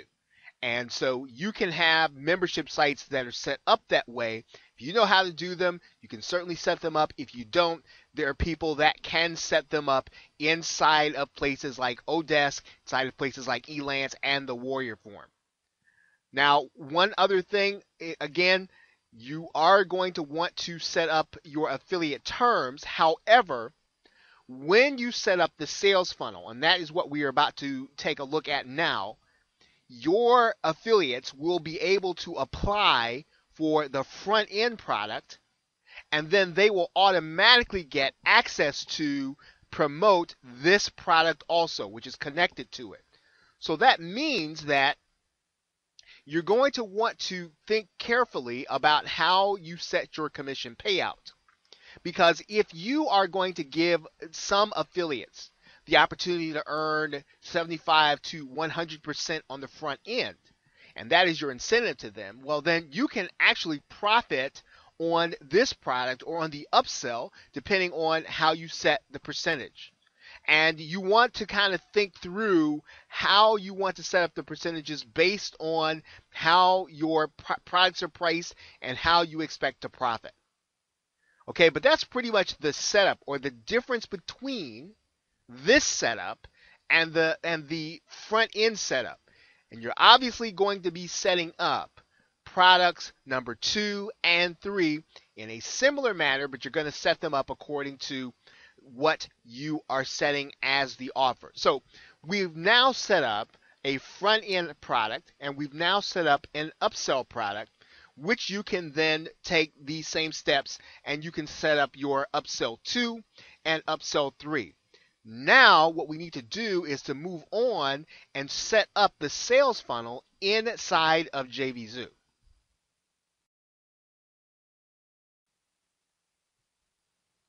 Now what we're going to do is, when we come to the page, we're going to go to the seller's dashboard or the seller tab. We're going to click on sales funnel. And that's going to bring us to the page you're looking at right now. We're going to start by clicking the button Add a Sales Funnel. We're going to then name our sales funnel, and we're going to name it, in this particular case, we're going to name it Funnel Overview, just for the sake of example.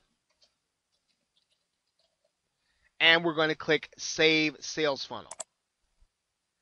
Now, when we do that, JVZoo is going to ask you for the front end or the first product. And for the sake of simplicity in this example, I've called this front end offer product. This is actually going to be your product name that's going to show here. So don't look for it to say front end. Look for your product name. Whatever your product name is and the front end, that is what will be showing inside of JVZoo. And you're going to click, once again, Save Sales Funnel. That's going to bring you inside of a screen where you're going to see what looks like a matrix or a bracket. There's going to be nothing in the bracket because we haven't set anything up yet. What we're going to do now is come all the way to the bottom. You're going to see your product there. That's your front end product. And JVZoo is now going to ask you for an upsell and a downsell. Now remember, our upsell is actually going to be the same as the downsell. So we are going to set up this upsell and downsell literally as the same thing with this product. So in this particular case, here's what we're going to do. We're going to add the first upsell.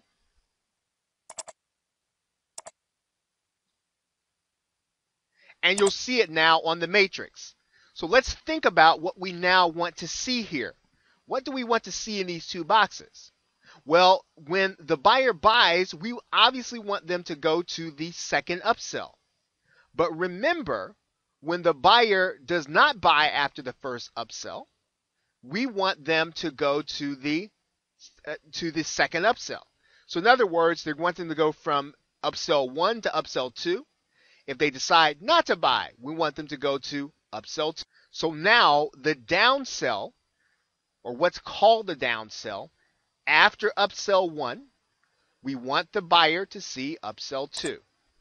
We're going to add that there. Right? After upsell 1, we want the buyer to see upsell 2. After upsell 2, we want the buyer to see upsell 3.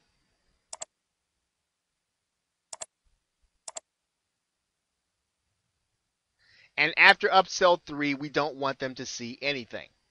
Right? So we don't want them to see. Now, what happens after upsell 1?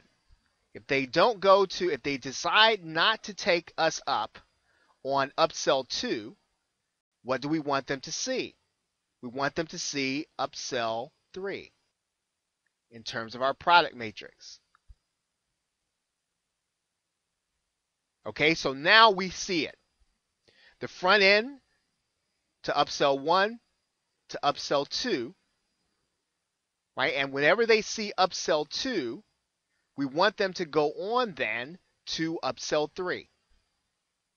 So now our matrix is set up so that this person, if they decide not to do upsell 1, they're going to see upsell 2. If they decide to do upsell 2, they're going to see upsell 3. But if they decide not to do upsell 2, we want to set it up so they will see upsell 3. Okay, now let's go over this. Let's make sure that we have everything. Now, one thing that you want to keep aware of, and JVZoo even says this, that the visual funnel may not show all the products or the exact flow. So where you want to make sure that you've got things right is this matrix. So let's take a look and make sure that what's happening is exactly what we want to happen. The buyer comes to your product and they decide to buy your front end product. What's going to happen is they are going to decide whether or not they're going to buy upsell 1. That's going to be the first thing they're going to see. Well, what happens if they decide not to buy upsell 1? they're going to then see upsell 2, right? When they see upsell 2, as you can see here, what's going to happen? If they decide to move on and buy upsell 2, they're going to see upsell 3. If they decide not to buy upsell 2, they're still going to see upsell 3. And of course, then after upsell 3, they're not going to see anything. So that is exactly what we want to happen. We want your front-end buyer to make a decision about upsell 1. Regardless of what they decide, they're going to see upsell 2. Once they see upsell 2, regardless of what they decide, they're going to see upsell 3. And that is exactly what we want to happen. We want them to see all 4 offers. They want to see the front end offer, and we then want them to see the 3 offers right after that. And JVZoo makes this easy to understand and to walk through and to set up. So now all we need to do is to make sure that our buyer actually gets the delivery of the products and services that we promise. So we're going to have to be careful about how we set up the download pages. But now they're going to see all of the offers that they are supposed to see. And that is exactly what we want to happen, because in so doing, we maximize our product. We maximize the opportunities that we have to generate income with one buyer. And that is the key to this process, is being able to give your buyer the maximum opportunity to see 4 relevant offers so that we maximize the customer lifetime value. And that's pretty much how we set it up in JVZoo. Okay, so with that, thanks, and I will see you in the next video.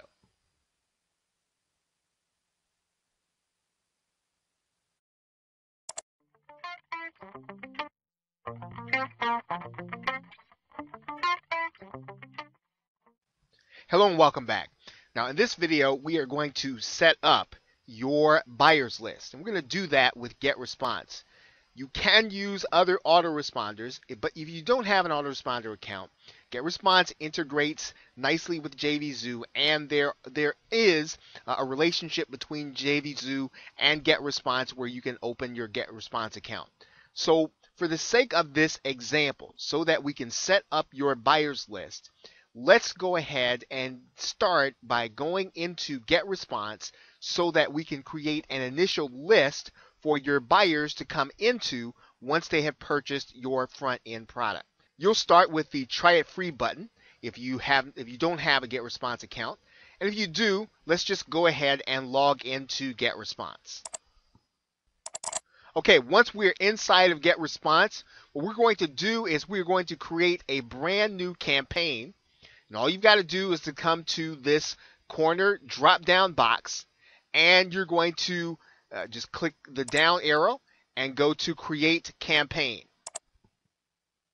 The campaign needs to be all one word, so we're just going to call this New Front-End Product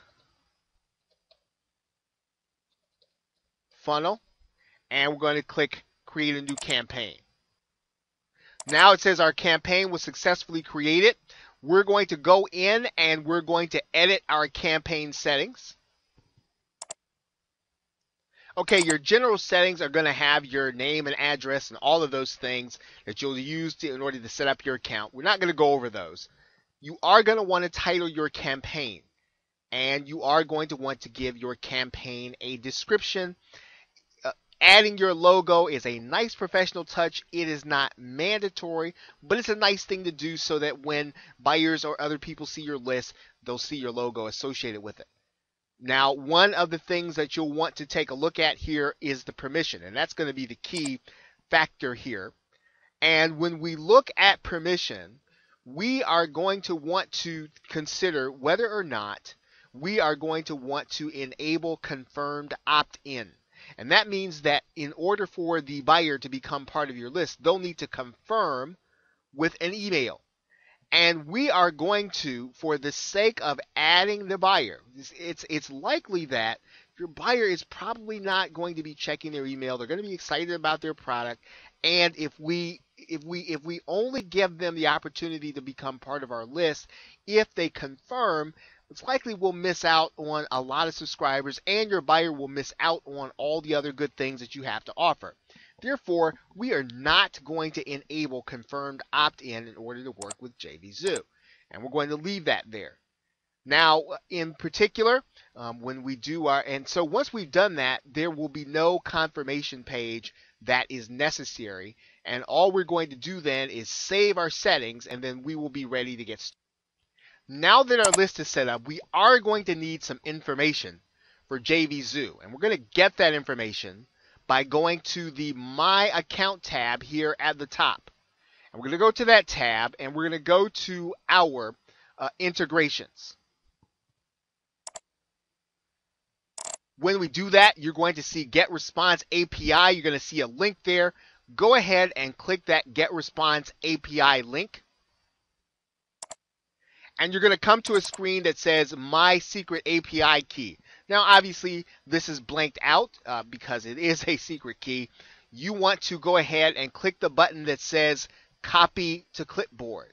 So click that button. You're then ready to come back to your JVZoo front-end offer product. I'm just going to go into the Edit function. And you're going to come to the right-hand side and open up the autoresponder integration. You're going to choose your autoresponder, and that's going to be Get Response. And you'll notice that JVZoo asks you, it says, save your Get Response API on your account page to get the full benefit of this single opt-in functionality. So you can either add it here, but one of the things that you want to do if you're using Get Response is to go ahead and to add it here, because JVZoo integrates with Get Response so that you will not have to have a double opt-in. So let's go ahead and just click that account page right now.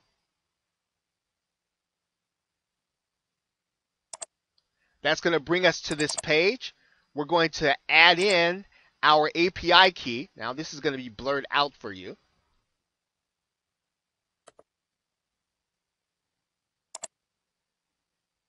And we're going to click Save Get Response Account. Now what you can do inside of JVZoo is you can set it up so that all the products you create, all those buyers go to one email list. You could set it up that way.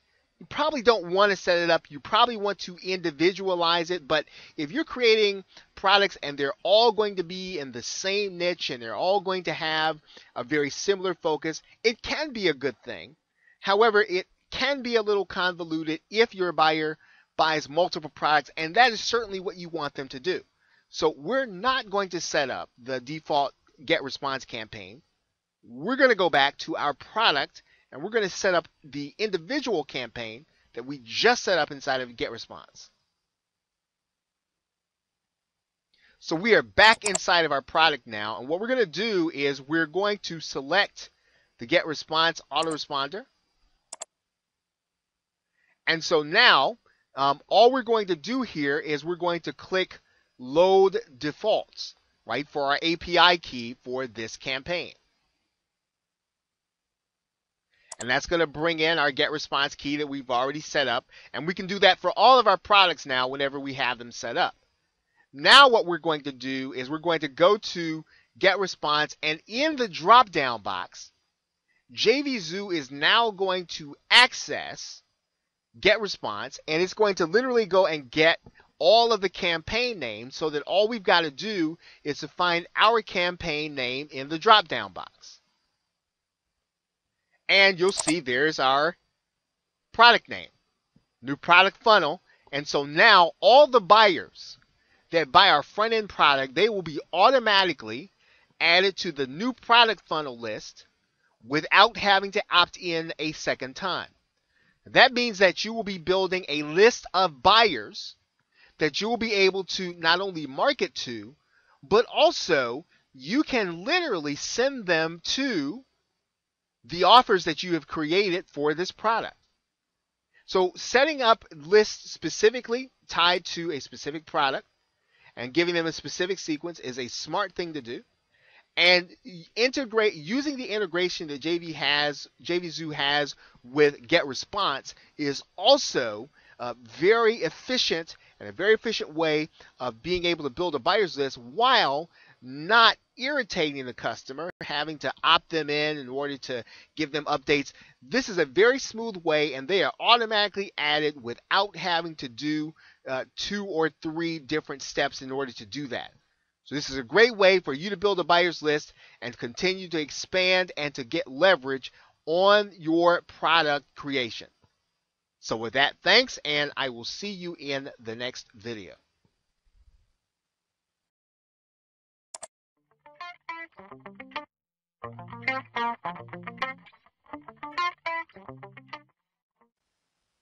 Okay, now in this video, we're going to discuss what you can do in order to collect the names and email addresses of some of the visitors that come to your website that are not necessarily ready to buy from you or not necessarily ready to take the next step in terms of getting into a product or service that you are offering. And so what you need to do then is you need to create what's called a squeeze page or landing page where you can offer your visitors a free report or some kind of information that will help them in their business until they're ready to buy. But you want to be able to market to them continually until that happens. Well, one of the ways in which you do that, and you're looking at GetResponse right now. Now, GetResponse actually offers a service. It is their landing page creator. And one of the advantages to their landing page creator is that you can create a decent looking landing page or squeeze page without having to know coding at all. So here is what you are going to do. In your landing page settings, you're going to make sure to right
Welcome back. Now in this video we're going to be discussing once again the sales funnel, and you should now be at the point where you already have your list of subscribers that you're using in order to build up your business. You want to make sure you're capturing people that are not yet ready to come to your offer. At the same time, if you have been following the course, you should be at the point where you have a product in development and or near completion. Now, when you talk about product, we're really talking about an offer. And remember, an offer really consists of 4 offers ready to be placed inside of the sales funnel sequence. Now, when you start the process of creating your offers, you should be really setting your launch date about 2 to 4 weeks out. So think about when you are in development that you want to be launching in about a month, no later than a month once you start that process. Now, the launch is basically going to be involved a couple of things. Number one, you're going to be sending the offer to your own list. You're also going to be driving some targeted traffic to it. We're going to be talking about that in some upcoming videos. And you're going to get your affiliates to recruit it. Now, obviously, you'll need to be developing relationships with affiliates. We're going to be talking about that in the next video. But that is the next stage for your development of this product or your offer. Now, you want to set a launch date. You want to set a launch target date and fix it on the calendar.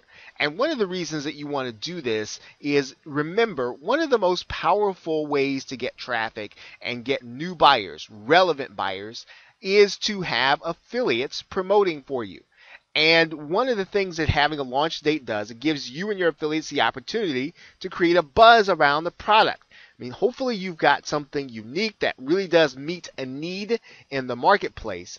And when there's a date and there's buzz about a product and the affiliates can do that, well, that really does help and enhance their ability to sell to their subscribers. So a launch date is a very good thing for both you and your affiliate partners.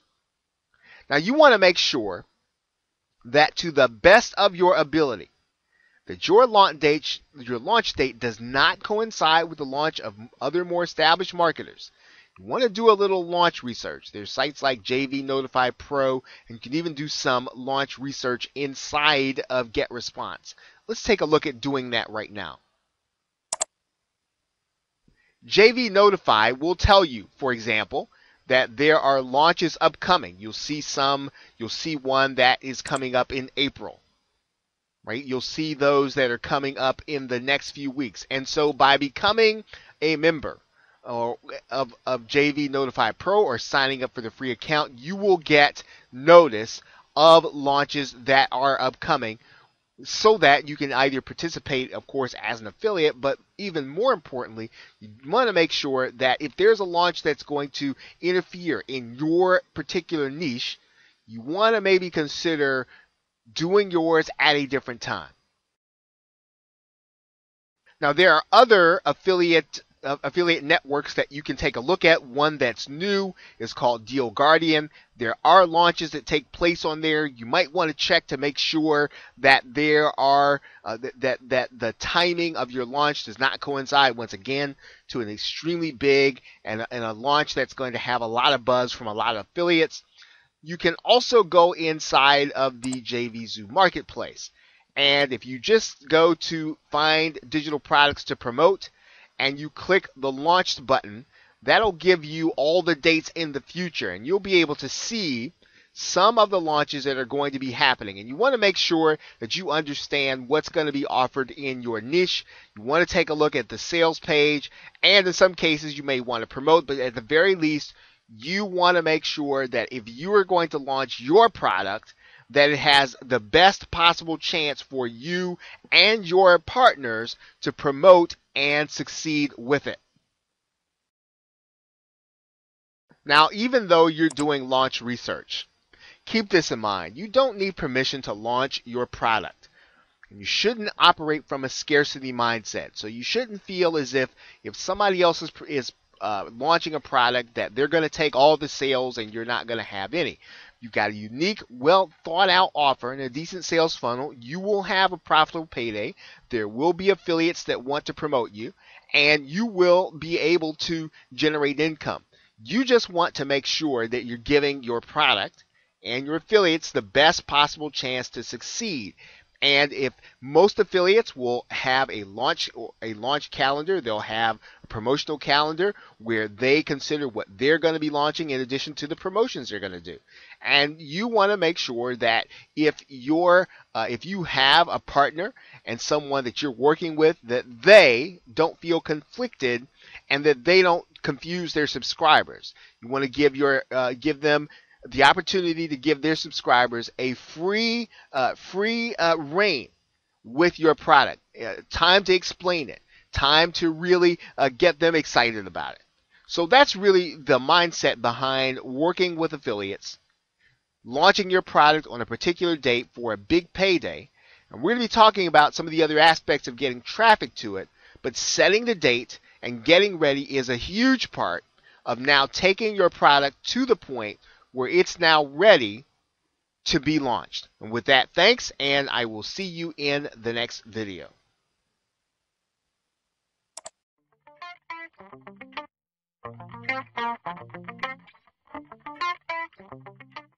Welcome back. Now in this video we are going to be discussing what you can do to help your affiliates.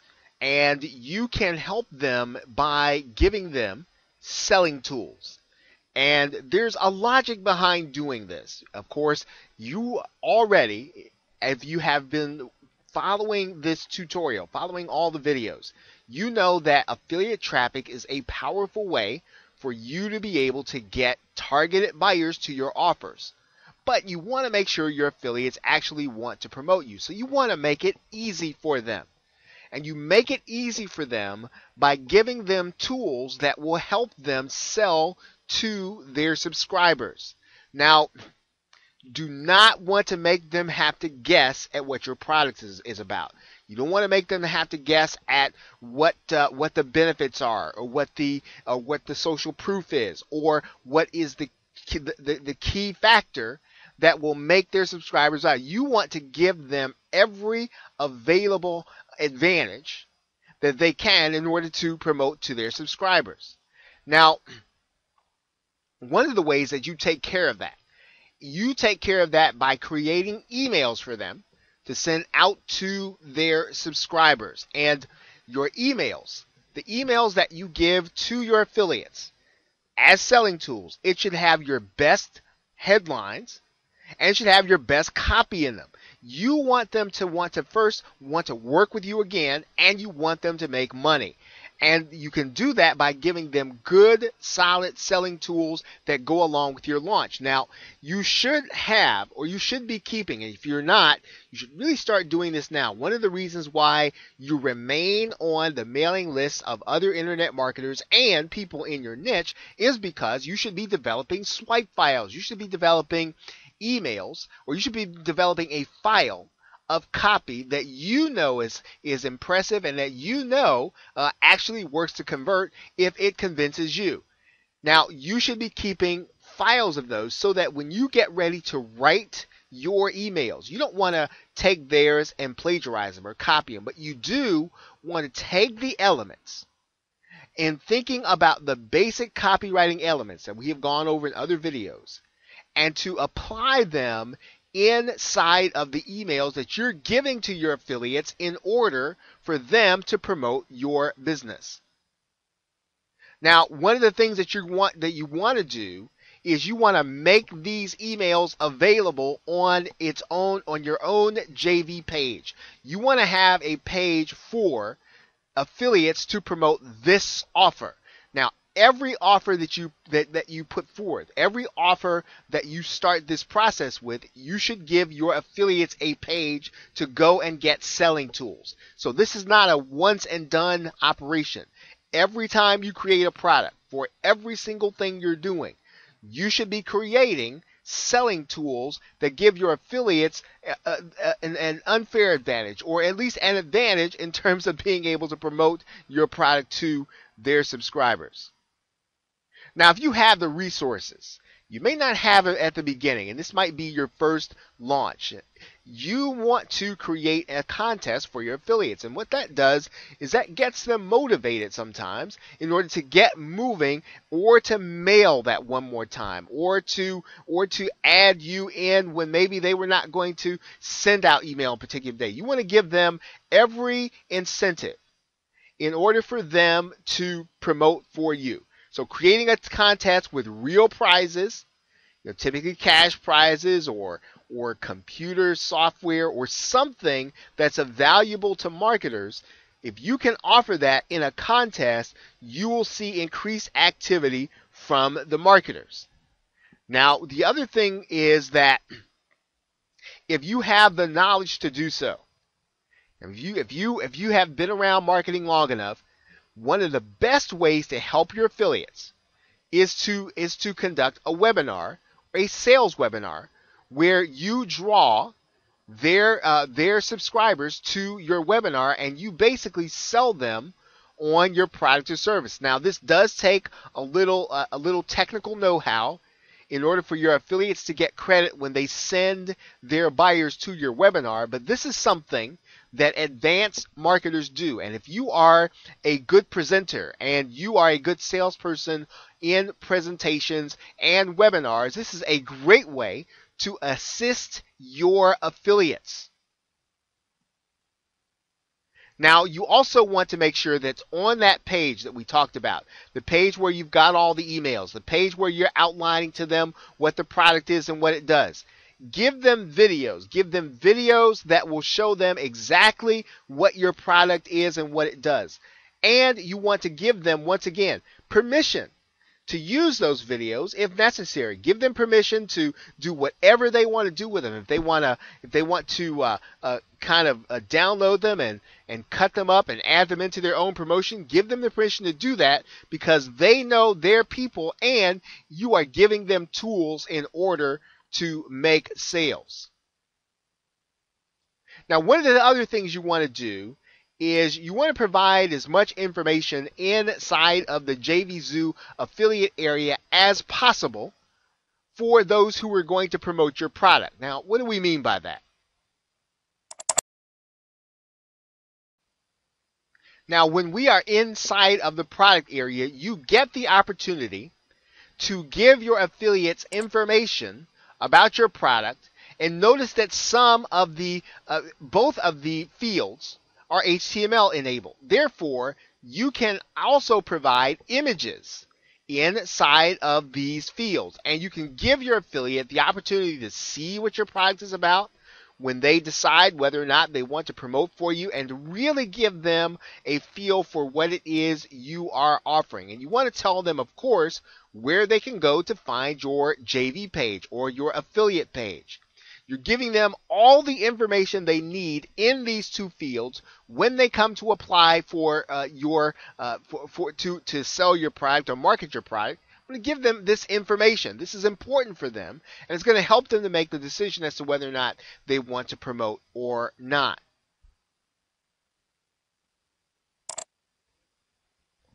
And that brings us to another point here. You really do want to be careful inside of JVZoo about affiliates that don't have prior history with digital products. You can delay paying their commission in some cases inside of JVZoo. You probably want to take them up on that until they've demonstrated that they know how to sell, that they're going to market your product without destroying the value.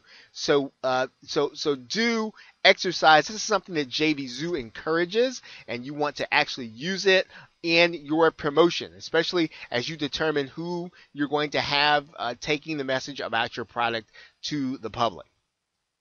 Okay, so with that, thanks, and I will see you in the next video.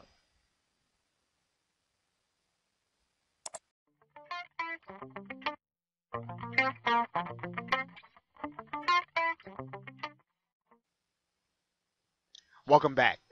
Now, in this video, we are going to be discussing traffic generation through affiliate promotion. And this is the most efficient way to get buyers into your marketing funnel and to see your offer.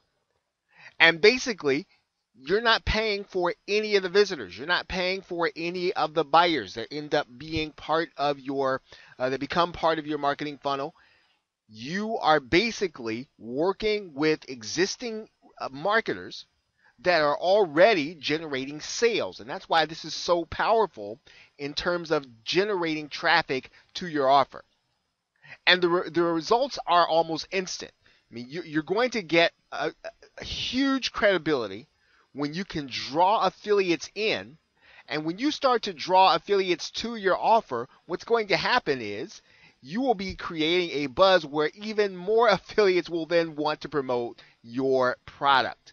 So this really, when you can develop these kinds of relationships, it beats PPC, it beats all of the other paid advertising methods because, again, affiliates are delivering buyers to your offer. Now, to do this, right, to get affiliates to promote your product, if you don't know anyone, and even if you do know someone, you need to start well ahead of time. The phrase is called dig your well before you're thirsty. If you don't know affiliates and you are just getting started in internet marketing, it's time to get to know affiliates. And you can do that now with social media on a more personal level than you have ever been able to do so before. Now, in the early days of internet marketing, when you wanted to develop affiliate relationships, you would craft invitation emails, and you should still do all of those things. But there is nothing more powerful today than personal relationships. And many of the affiliate relationships and the affiliate opportunities are not going to be posted, and they're not going to happen by email, and they're not going to happen through formal channels. They're going to happen in informal channels, and they're going to be happening inside of social media conversations and Skype conversations, things that are hidden from the public. And so you are going to have to start developing personal relationships with marketers in your niche if you're going to want them to promote your product. You do not want it to be where your launch is the first time they're hearing about you and your product. Now, not all affiliates are going to respond, but you should be developing relationships anyway. These relationships are going to be the ones that will turn into probably your most profitable affiliates. And even while you're new, one of the things that you can do is to promote their product first. It doesn't matter how big or small your list is, you should go first, especially if you are looking to get to establish yourself with larger marketers. Well, one of the ways in which you garner some attention is you promote their product first. Now we're going to talk a little bit about where you can find affiliates. Where are you going to find these people where you are going to be developing personal relationships, where you're going to be telling them about what it is you're offering and about what it is that is unique about what you're doing. Now, obviously, one of the places where you are going to be able to do that will be the Warrior Forum. And you will be able to go to that forum, and whether or not you are a product buyer and product seller, one of the ways you get to know people there is to participate in some of the threads, and to participate in some answering some questions, is to participate in a launch scenario. You can always get to know who's promoting products by watching the Warrior or WSO area of the Warrior Forum. If we go to the WSO section and we just click inside of here, one of the things that we know about everyone who's participating in this thread, while not everyone is going to be a potential affiliate for our product, what we do know is that each and every one of these individuals that are selling products and services, they are developing a buyer's list, and the people that are buying their products are real people. So this is going to be an excellent place to find affiliates with people from those whom you know are going to be serving the same market that you are. So the Warrior Forum and Finding Warriors is a great place to find affiliates.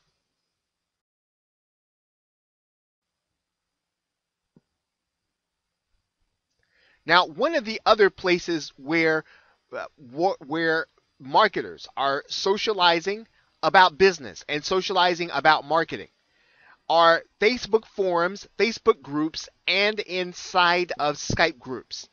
And where you can participate inside of a Facebook forum or a Facebook group, and you are invited to participate in a Skype group. You do not want to turn those opportunities down, especially if you are a product creator, because this is where you are going to get the opportunity to watch and get to know people in real time. Now, not everyone is going to want to interact with you, someone they barely know, on a personal level when you first get started. However, being there and being around will help you when this is not going to be the first time. Your launch should not be the first time when someone hears about what it is that you are doing. One of the other things that you can always do is take interest in what these marketers are doing. That is how you will likely get their attention. Working inside of a more personal group, such as Facebook forums and Skype groups, and taking an interest in what they're doing, so that when you actually come and you approach them about what it is that you're offering, you will have already had some interaction. You can also do the very same thing inside of Google Plus circles and basically all of the social networks such as LinkedIn and even YouTube. You want to allow affiliates to know that you are active and that you know about what it is that they're doing, right? So that when you approach them, once again, you'll be approaching them from a position of strength. We just looked at JV Notify Pro in another video. It's a great place to find affiliates. Now, once again, most of the people who are going to JV Notify Pro are going there because they are looking to promote their product. And so once again, even if you have a small list, if you can promote them to your list, well, then you have something to talk to them about, and you have something to talk to them about that's in their interest. And you also definitely want to watch launches on the network. You want to watch the launches on JVZoo. You want to watch the launches on Deal Guardian. And once again, where you can participate in those launches, you certainly want to do so. But these are people that you want to get to know. Now, interestingly, when someone promotes a product, or when you promote a product for a marketer on JVZoo, they have to approve you or have someone approve you for that. Once again, you will be getting exposure by going first in the relationship in terms of your being willing to promote their product. So there's nothing more powerful than being able to find affiliates. And basically, things are changing inside of internet marketing. The industry is maturing, and relationships are everything. So you want to use social media. You want to use the groupings such as Skype and communication tools in order to develop personal relationships, in addition to crafting emails, in addition to all of the formal channels. Most of the affiliate activity, right, the significant affiliate activity will take place in Skype groups and more informal channels. Okay, so with that, thanks, and I will see you in the next video.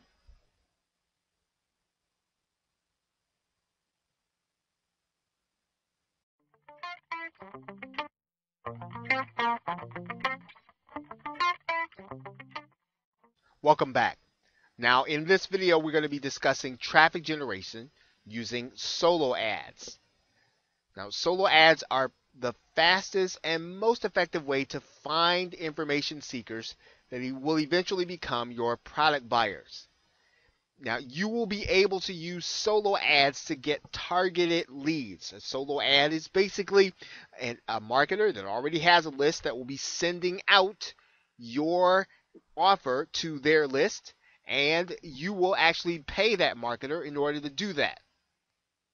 Now, the reason that is so powerful and the reason that it is effective is because you get instant feedback either on your freebie and ultimately your offer. Whatever you are sending out to that marketer's list and you are paying them for, you get instant feedback. You find out about your headlines, you find out about your email copy, you find out what's going to work with real buyers and people who are interested in the products and services that you are going to be offering.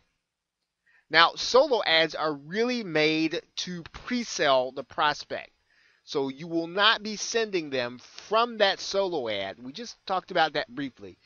You will not expect that prospect to click an ad inside of the solo ad and go to your sales page. You want to send them to an offer to become part of your list where you can pre-sell them so that you can get them into an email marketing funnel where you can market to them by email. So your job in the solo ad is to get them to opt in. Now, in order to do that, one of the things that you want to make sure you're doing so that you know what the visitors are doing when they come to your page from the solo ad is to make sure you're using a program like Google Analytics. Prospect to click the link in the solo ad and then to become part of your list.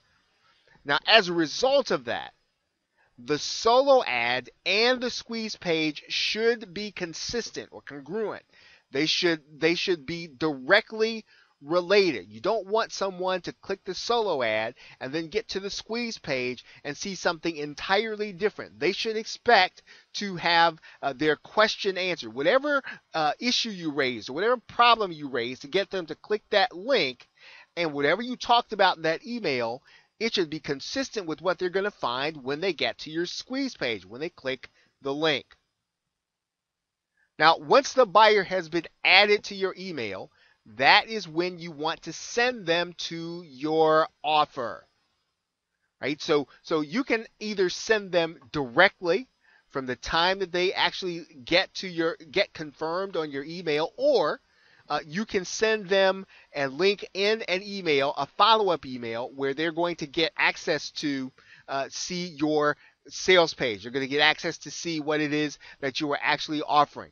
You want to make sure that as soon after you get them into your marketing funnel that you make an offer to them of your most present or your most recent product and or service.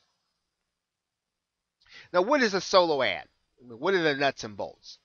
Well, a solo ad is basically a short message with 200 words.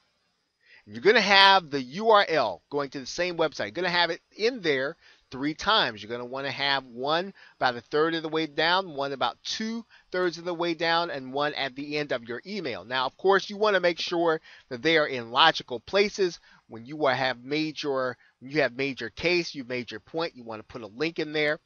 And basically, one of the things that you can do in order to write an effective solo ad is to make sure that you are building a swipe file. You should have a number of emails that are effective, that are about 200 words, that you can use the style in order to craft your own email.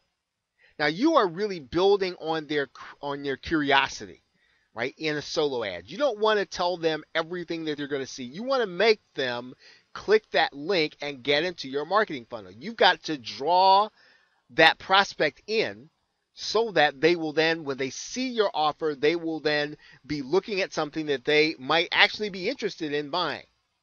But once again, as is the case with any other marketing you're going to be doing, you want to make it easy for the solo advertiser. You don't want them to have to guess at what you're going to guess at what your product does. You don't want them to have to write the email. You want to write everything that they need, and you want to give it to them so that all they've got to do is put it inside of their email and send it out to their people.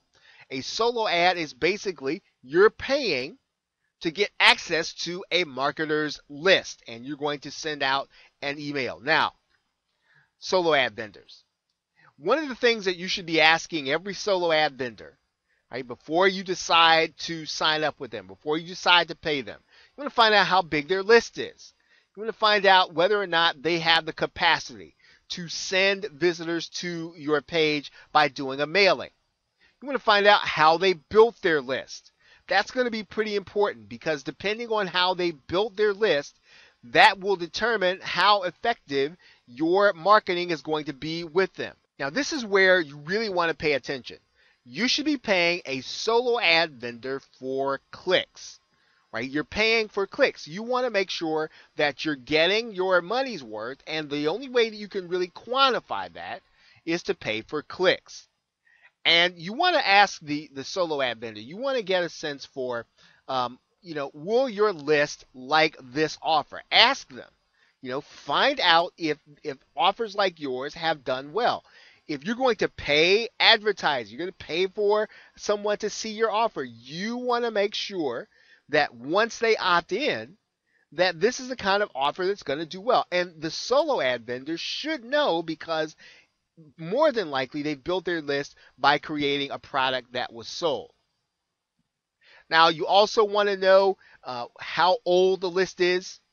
Okay, the older the list is, it's probably going a little stale and it tends to be less responsive. So you like to have a list that's fresh, you like to have a list that's fairly recent. You don't want to have a list that's kind of been out there because people are then a little more immune to the email and they are less likely to open them. They might just still be on the list just because it's a habit to be.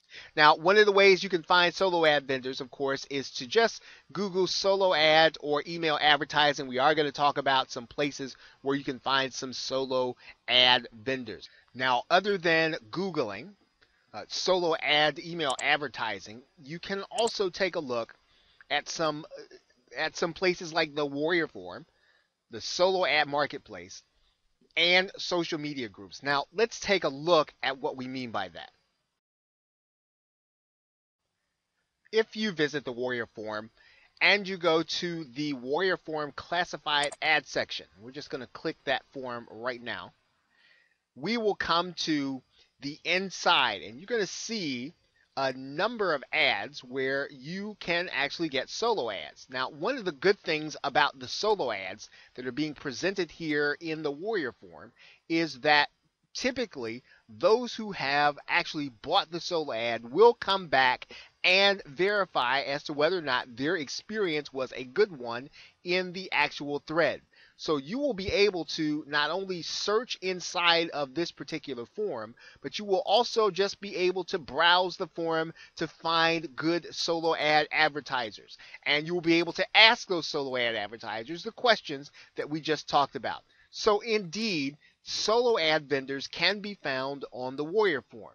They can also be found in a place called the Solo Ad Marketplace. Now, we are going to just sign into the Solo Ad Marketplace. And we're going to see a couple of things here. Now, we want to then just take a look for the solo ads that we want. Maybe we might do it according to the niche that we're in. But we can start with internet marketing or business opportunities here. And we are then going to see solo ads that we can order. Now, one of the things that we can do, of course, is we can sort them by rating before we start looking at asking some of the key questions that we want to ask about the solo ad provider. You'll notice some of these solo ad providers, some of them have what is designated as a top seller. Some of them have, they literally have ratings of 100%. So you will be able to get a sense for the experience that other people have had with a specific solo ad provider by coming to the solo ad marketplace. You'll be able to find other providers that do take payment in order for you to mail to their list. Now, one of the things that you can do inside of the social networks, and we're just going to do Facebook in this particular case, is we can search inside of Facebook for solo ad groups and other solo ad providers. Now, obviously, these are going to be advertisements, but we can, by participating in Facebook groups and other gatherings where there are marketers, we're literally going to be able to see other solo ad providers and those that from whom others have had a good experience. Now, one last note on finding solo ad providers is this. And You are going to be able to find good solo ad providers by asking other marketers, and you can do that very easily on social media. All you've got to use is the messaging button. If you want to talk to someone privately, send them a message if they are already connected with you, if you have connected with other marketers, and ask them if they know of good solo ad providers. It is now easier than ever before to connect with other internet marketers. One of the things that you don't want to worry about is competition. Those within internet marketing know and understand that because you're making sales doesn't mean that they cannot, and because you're getting good traction from a solo ad provider doesn't mean that they cannot. So find experienced marketers in your friend list and ask them if they know of good solo ad providers. It's really that simple inside of social media to find good, solid solo ad vendors. Now, what should you be spending with respect to solo ads? You should be looking to spend between 20 and 50 cents per click. And you really should be, as we said before, analyzing this from a click perspective and not so much, how much you're paying. You should be looking for a certain number of clicks. And you want to start small. Before you really start to get into paying large numbers for clicks, you want to start out with 200 clicks.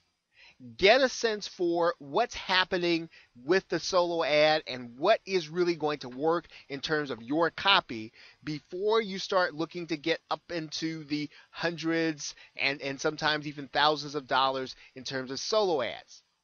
Okay, once you figure out how to cover your costs, right? Once you figure out how to generate enough sales in order to cover your ads, then you want to stay small until you get that process at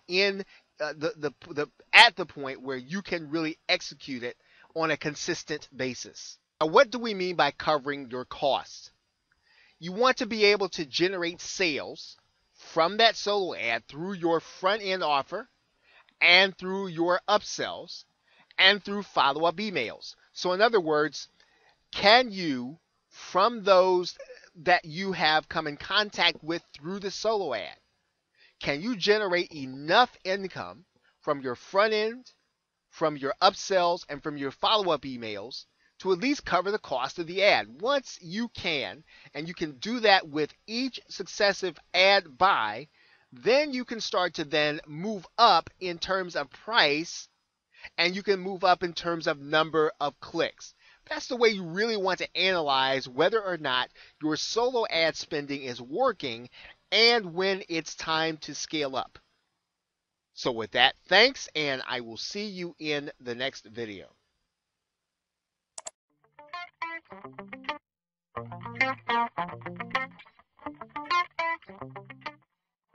Welcome back.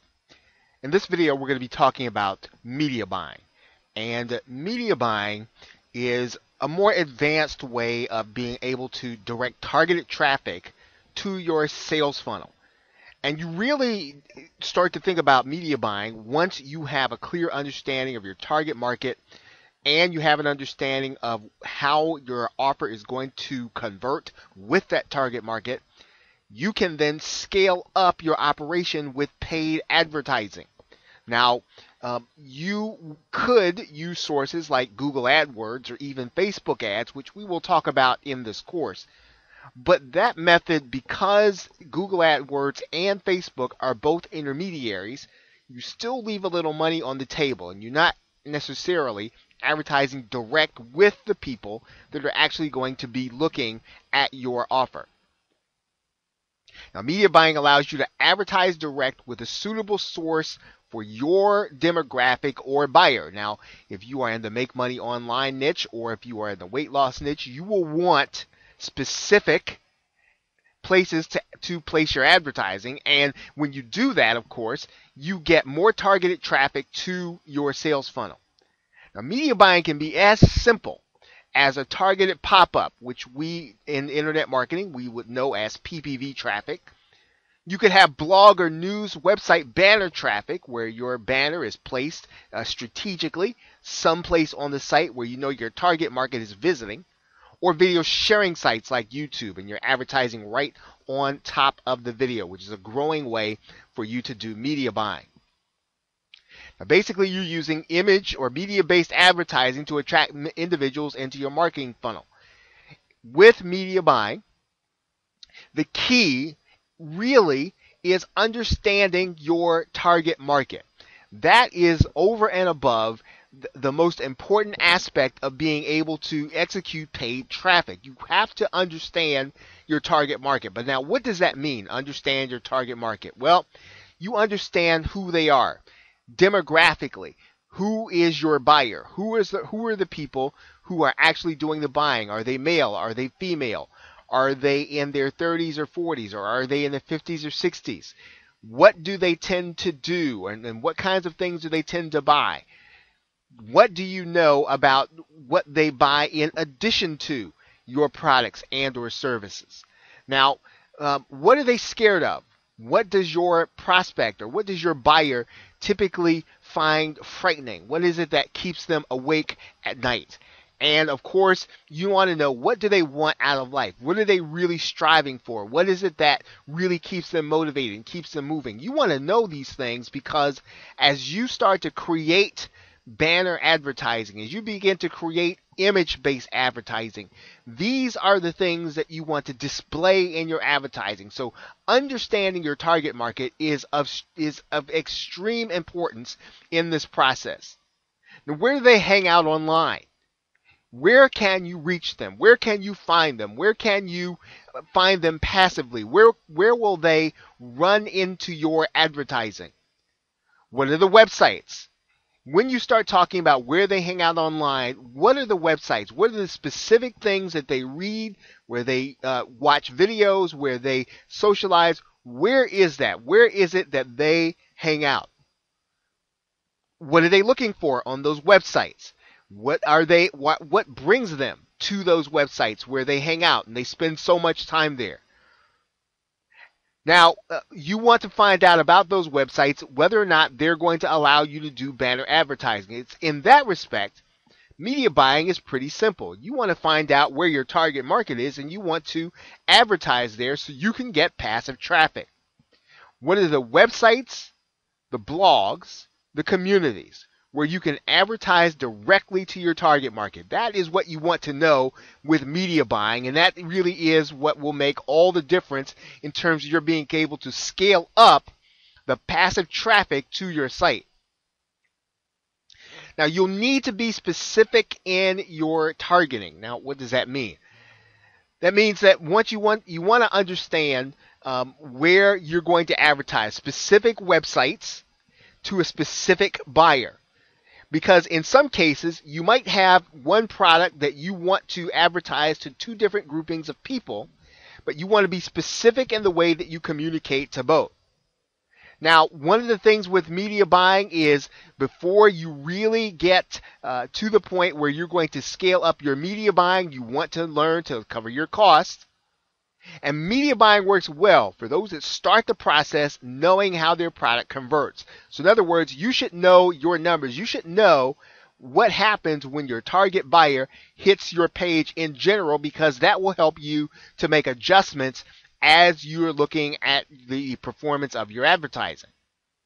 You should be constantly making those adjustments until your campaigns are profitable, or as profitable as you want them to be. You target those sites that are going to contribute the most buyers. So contributing subscribers is not enough. You want to have your tracking working so that you know exactly how many buyers that your banner is really contributing to your process. So your analytics are going to be very important, and Google Analytics will do just about everything that you need, although there might be some other aspects to the tracking process that another source could be helpful to you. Now, banner advertising still requires the same principle shared in the Killer Copy video, specifically with respect to the headline.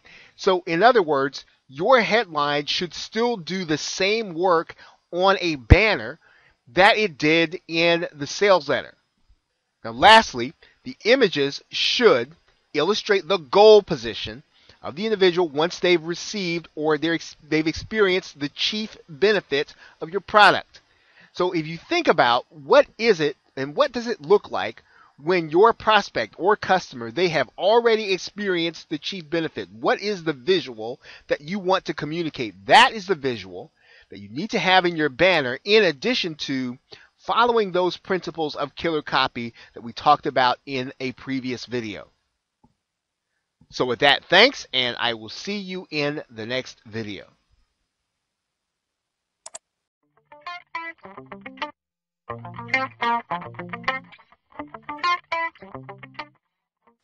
Welcome back.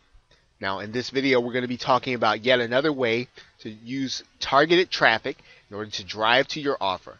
Now this is again a more advanced topic and one that you'll want to use once you have really come to the point where you have maximized the traffic that you can get from affiliates and from building your list manually.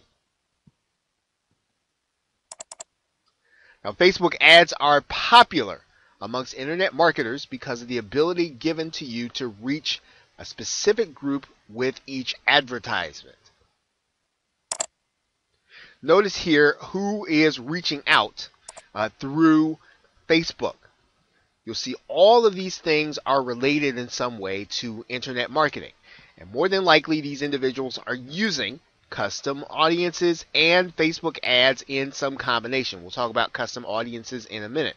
But because Facebook gives you the ability to target a specific demographic, it's ideal to use as a traffic source. Now, Facebook ads allow for you to reach those that have already displayed their interest in your subject matter. In other words, we're going to be able to find people that have already expressed a preference for what kind of content they like to read. In some cases, they may have already liked a particular page, and that is what makes them visible to Facebook. It makes them also visible to you through your advertising. Now, the most efficient use of Facebook ads involves gathering Facebook IDs or even email addresses to form a custom audience to show your offer to. So in other words, we can pick and find a custom-made audience as opposed to targeting everyone with our advertising. So what we're doing in effect, especially when we use our email marketing list, is we are targeting individuals twice. So it's quite possible that an individual may not necessarily make a decision based on what they see in their email. However, if they spend a lot of time on social media, it's possible that we can show them the very same ad and have them make a purchase of something that we would not have been able to reach them otherwise. So we are in effect targeting individuals twice. Now, because you can upload these emails to Facebook, this is always going to be your ideal market. They have already proven that they're interested in you, they're interested in what you have to offer, and what you're doing is you are really giving them the opportunity to participate on any of your offers. Now, you will also find your ideal audience in open groups. They're actively holding discussion. So if you can find those groups and you can get their IDs, you can then form a custom audience. Now, there's several rules in place, unspoken, to get started with Facebook ads, and let's go over some of them now. One thing that you'll want to do on a daily basis to keep your budget under control.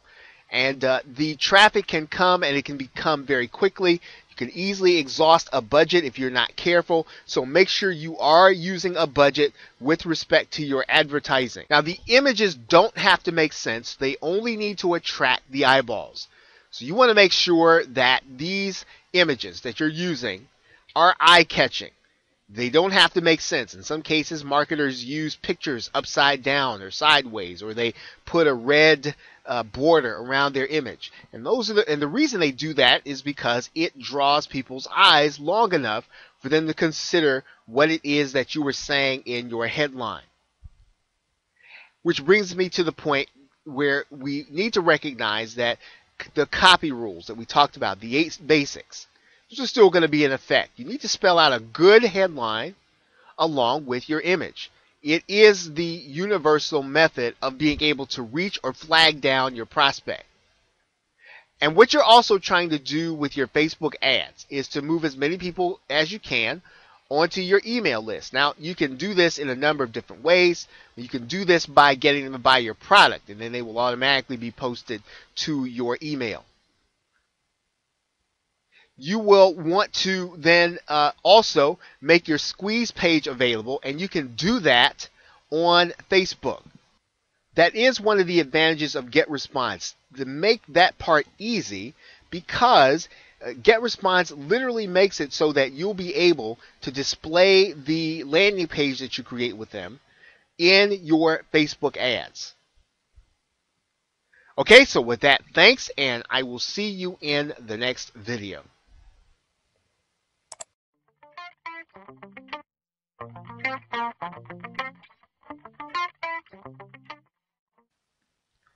Welcome back.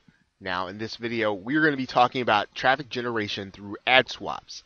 Now, ad swaps are probably available to you as a traffic generation method once you already have a mailing list. And once you do, then you can start looking for partners to do ad swaps with. And ad swaps are free. And that is one of the reasons that it is a great method in order to drive targeted traffic to your offers. What you're basically doing here is that you are exchanging lists with other list owners. In other words, you're going to find a partner that is going to mail an opt-in offer to their list.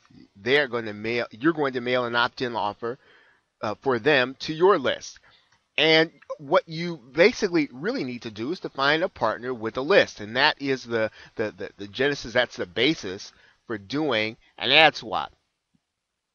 In the course of this process, as he is basically sending out a solo ad for you. It's the same, it's the same thing. You're basically sending out a solo ad for him. Now, obviously, the key here is going to be that you're going to have to find people who are willing to do this, and these are going to be places. They're going to be things that, once again, the best opportunities for you within ad swaps, they're not always going to be advertised, right? There are going to be some people who will advertise in places. We'll show you those here in a minute. But you are going to find individuals willing to do this in Skype groups. You're going to find them in the Warrior Forum. I'm going to show you that here in a minute. You're going to also find them within those people that are actually mailing you, or if you are on the mailing list of other marketers, you'll often find good ad swap partners right there, as well as within Facebook groups. Now, before we look at an example of an outreach letter to a potential ad swap partner, let's take a look at where some of these ad swaps actually take place. And what you're going to do here is you're now going to scroll down to the JV section of the Warrior Forum.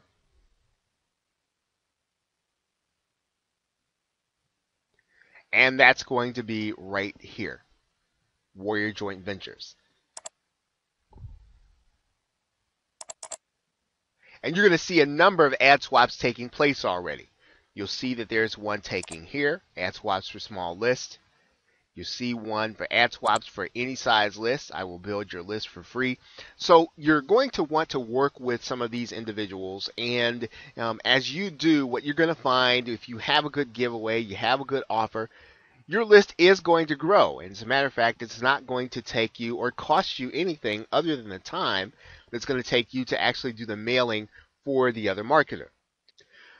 Now we're going to look at a sample outreach email, but as we do this, as you can take a look and you can see some of the things that you're going to want to say, you're going to want to know what you can generate in terms of clicks. Remember, that is the currency in solo ads, and that's basically what you're doing with your partner. Now you're looking at an ad swap example. And what you're going to do with this outreach is to find other list owners that are going to be willing to basically do this exchange for you. Now, not everyone who's willing to do an ad swap is going to be on the Warrior Forum or any place public You are going to have to reach out to some list owners, and in some cases, you might reach out to a list owner that may or may not be interested in doing this with everyone. And so you will have to conduct your outreach based on the activity that you see in the other marketer. Now, once again, this is going to run in the same direction as some of the other things. You are going to want to have some of those relationships in place prior to starting this process. Okay, so with that, thanks, and I will see you in the next video.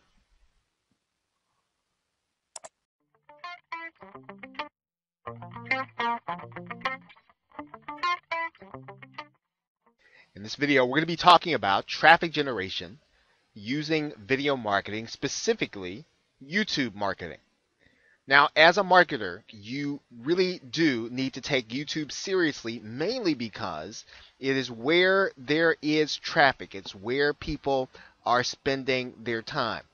YouTube is the second largest search engine in the world, very heavily used by individuals that are looking to get problems solved.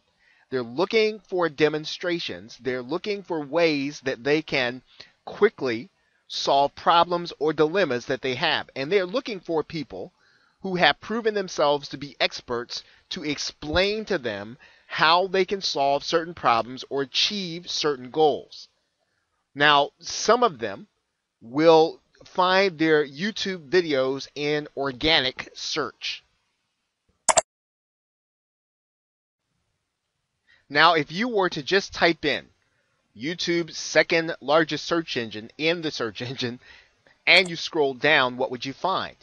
You'd find a video, a YouTube video, oddly on the subject. And this is going to be the case with many subjects where people are looking for answers. And so sometimes people will find those answers when they're looking in organic search, and they'll actually find a YouTube video.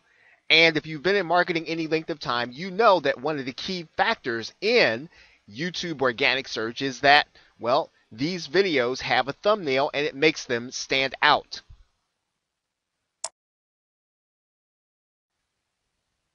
Now, other people find their videos by doing searches inside of YouTube.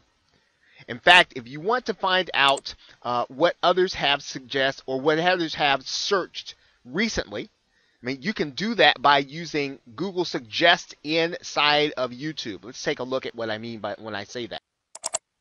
You've probably experienced the fact that when you go to YouTube and you start by typing in, or go Google, you start by typing in one of your keywords, and you start by typing in other keywords, you're going to get suggestions from Google about what other people have been searching. That these are going to be the popular topic. This tool is called Google Suggest. Now, Google has the same kind of tool, the same kind of search engine tool operating inside of YouTube. Some people call it YouTube Suggest, and others call it Google Suggest inside of YouTube. But let's take a look at it. Notice if I start that phrase inside of YouTube, I'm going to get different results. But I will get some other results that are going to tell me about other things that people are searching for inside of YouTube. That's called YouTube Suggest. If you start by typing your keyword into YouTube, you are going to find out what people are searching for. It's like coming to the front page of YouTube to get product ideas. This really does indicate where people's minds are and where they are actually looking for solutions. Of course, you can also look inside of Google Trends to see trends on YouTube search. That means that we can go to Google Trends, type in a search term. Maybe if we type in pickup artist or male dating. We can then search that term inside of Google Trends, but we can search that term by doing so within YouTube. And so all we do is we'll go to look at the web search here, and we're going to click YouTube search, because we want to find out what people are looking for in terms of videos. And YouTube will give us information on what are rising search terms, rising in popularity, or what are related terms. So YouTube and Google will give us the information on what people are searching on and what people are looking to solve problems with. Now, you are going to want to create videos that educate your viewers. And you want to do that based on the keyword research. And when you do that, you combine those two factors, education from something that you know about, combine that with keyword research, and you can generate passive organic traffic. Now, that is a very important factor in being able to generate continual traffic to your page that wants to know about what it is that you can teach them through your information products and your services. Now, one of the important factors in YouTube is that when you generate traffic in this way, you are going to need to be social.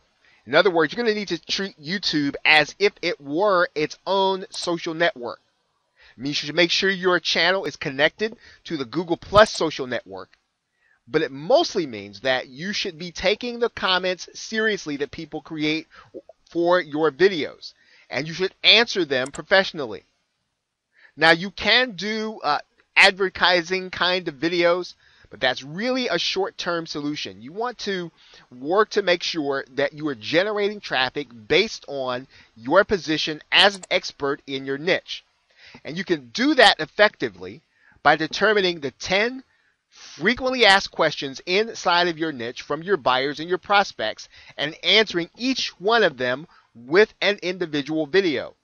Once you've done that, you can then answer the 10 should be asked questions. So in other words, what questions should your prospects be asking? And you want to create separate videos to answer those questions. What you'll do then is then place your links inside of the video as well as in the description area.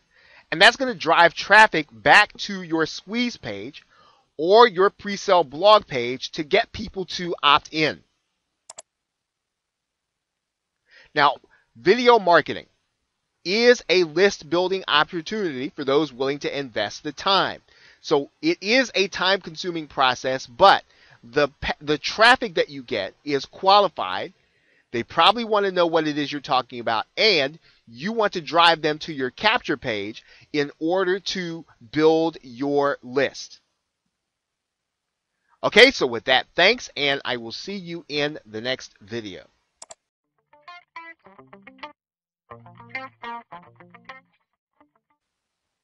Okay, assuming you have done your keyword research, what you're going to take a look at here is getting into YouTube. And I'm going to show you an existing video, and we're going to walk through some of the steps that you're going to take in order to start creating videos that will be found by people who are looking to have their problem solved.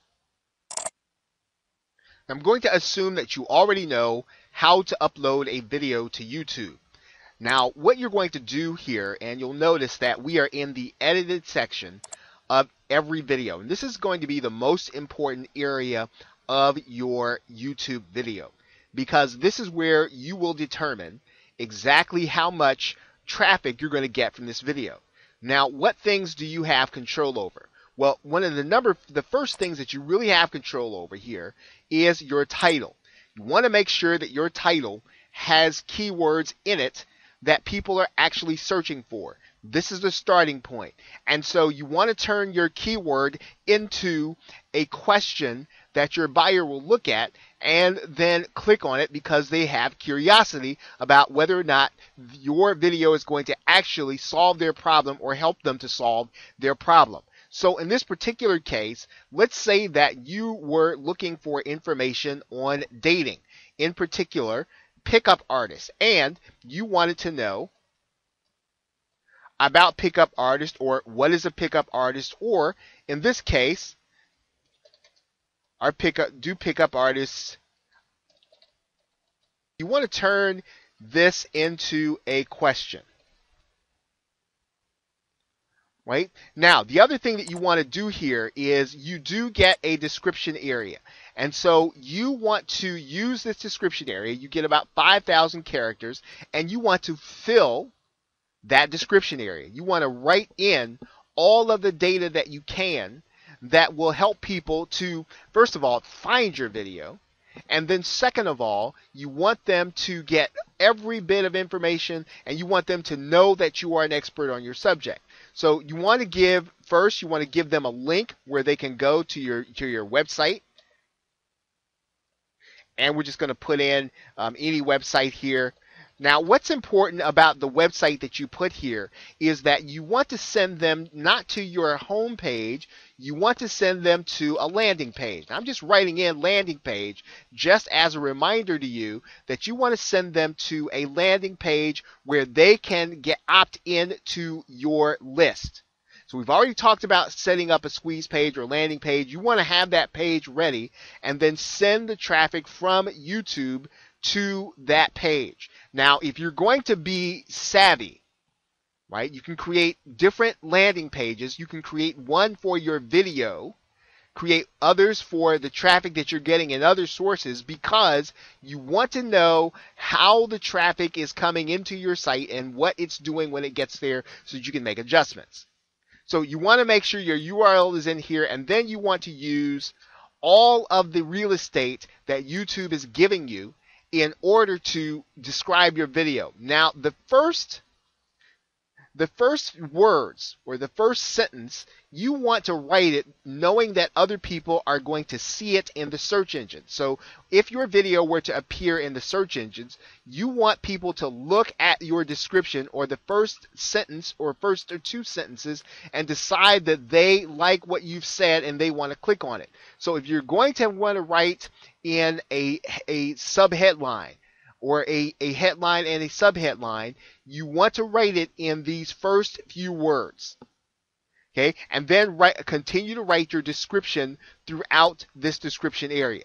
Now, the other area that you want to be aware of here is you're going to want to write in your tags. And so when you write in your tags, you want to start thinking about, well, what do I want people to, when people type in a certain phrase, I want them to find my video. What are those phrases? What are the phrases that I want to be found for? And so every one of those phrases that are specific, that are based on your research, you want to write them in there and then put a comma. And when you type your comma, this is going to become one of your tags. Right? So you want to put the maximum amount of tags inside of your video. Okay, now those are the three most important areas that you are going to be that you are going to be optimizing. Now, another thing that you're going to want to do here in some cases is you can actually add a custom thumbnail. So in other words, when your video appears in the search engines, you want to have something that's going to be visible that will almost be a call to action. So you want to design your thumbnail knowing that or assuming that it's going to be seen on the search engines. Now, you'll notice YouTube is giving you some dimensions to use there. And you want to use those dimensions because that's important, and you are going to be the beneficiary of search traffic when people can look at your thumbnail and decide whether or not to watch your video. So design your thumbnail carefully and then upload it here in the custom thumbnail area. Now, the last thing is you're going to get the opportunity here to add your video to a playlist.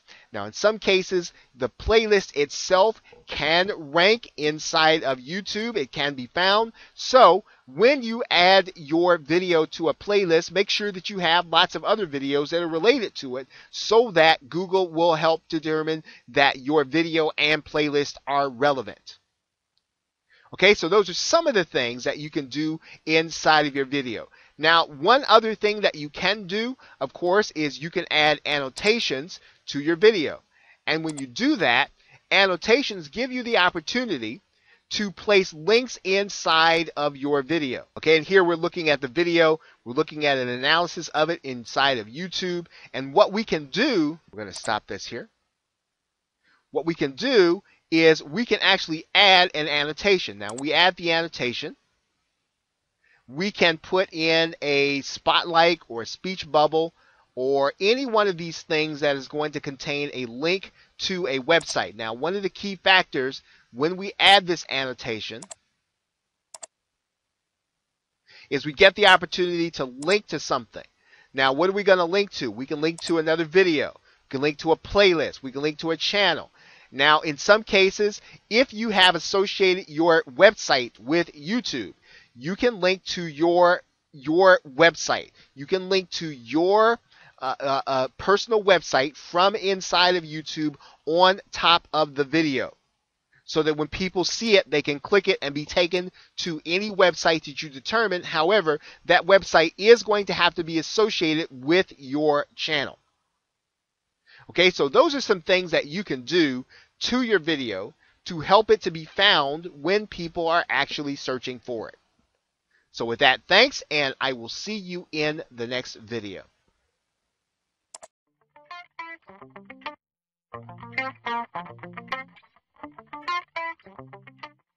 Welcome back. Now in this video, we are going to be talking about traffic generation using Google Hangouts. And we've already talked about YouTube videos, and the next logical extension, of course, is going to be to move on to Google Hangouts. Now, if you don't know anything about Google Hangouts, a Google Hangout is like having your own private webinar inside of the Google social network, Google+. A Google Hangout is a live streaming internet event. So people can attend from their desktop computer. People can attend live from their mobile device. Any place where they have an internet connection, they can attend your live event. Now, probably one of the best things about the Google Hangout system is that once the event is over, the recording of the event stays on YouTube for others to watch. In fact, it becomes just like a YouTube video. So Google Hangouts combines the best of YouTube and webinars in order to drive targeted buyers to your offer. One way to think about Google Hangouts is to move your e-list subscribers closer to a purchase through your live presentation. So you are always going to have email subscribers who are not going to be ready to buy right away. Now, you can move them closer to that buying position by getting them to attend a Google Hangout where you can do a live presentation and influence them in order to buy. Now, one of the reasons that marketers are using Google Hangouts so much is because live events convert prospects to buyers in ways that sales letters cannot convert them. And in fact, a Google Hangout, much like a webinar, is like presenting your sales letter, except you're doing it in a live format. So it's taking the sales letter and you're doing a live presentation and you're trying to move people closer and closer to the purchase point. Now, once your Hangout is over, you'll want to create a title in YouTube, a description and tags, as if it were the YouTube video that we described in a previous video instructional. Now, once your Hangout is over, you'll want to create a title, description, and tags as if it were a YouTube video. Now, this will bring you more traffic because some people will find the video as a result of being in YouTube. You want to make sure that your links in the video, the links are in the video as well as the description area. So you want to treat this as if it were a YouTube video that people are going to find in organic search and inside of YouTube. Now, one thing to keep in mind is that this method is difficult to generate sales for affiliate. However, it's a great way to create content once and then to attract your ideal prospect. It probably serves the same purpose for those of who have been involved in internet marketing for a long time that an article directory used to provide. It really is a source of general content where people are looking for solutions, and if you have that solution, they will reward you often by visiting your website and checking out your profile. And this is what you want to do with Google Hangouts and your live events. So as you start to create content, some for video, consider creating some of it live, creating an event for your email subscribers and for others to attend so that you can move them along the line toward becoming a buyer. So with that, thanks, and I will see you in the next video.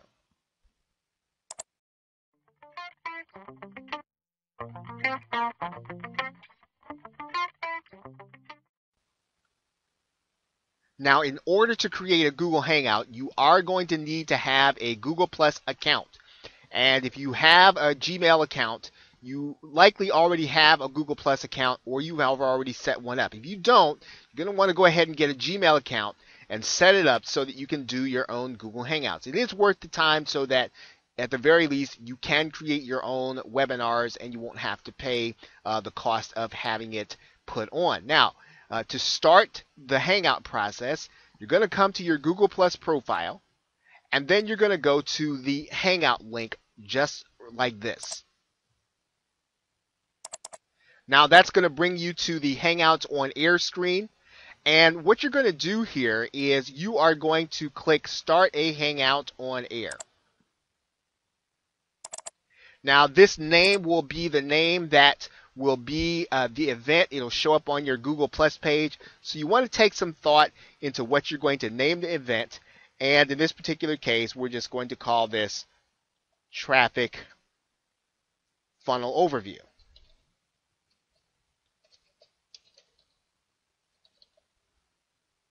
And you want to write a description.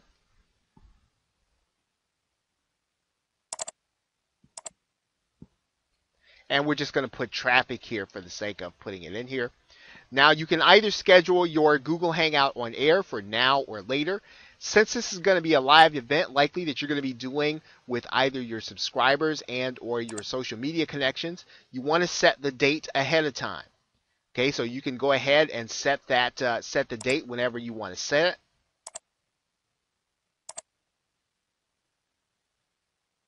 And you can actually have this announcement made to all the people that you are connected to on Google Plus. Now, in this particular case, we're not going to do that.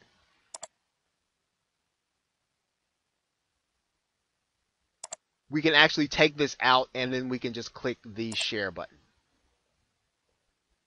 And we can do friends or anyone that's in our Google Plus following here.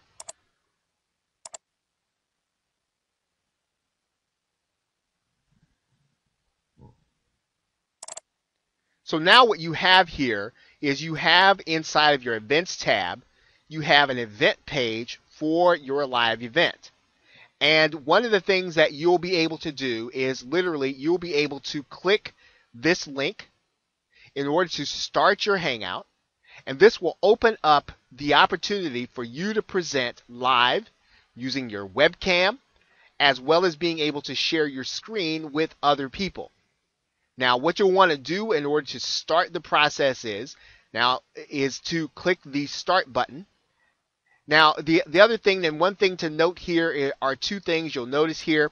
If you want to put a YouTube video on the front of this Hangout, so that when people come to your event page, you can get them excited about it by doing another YouTube video to promote it. You'll also, if you want to interact with the people on the call, you want to click the Q&A button.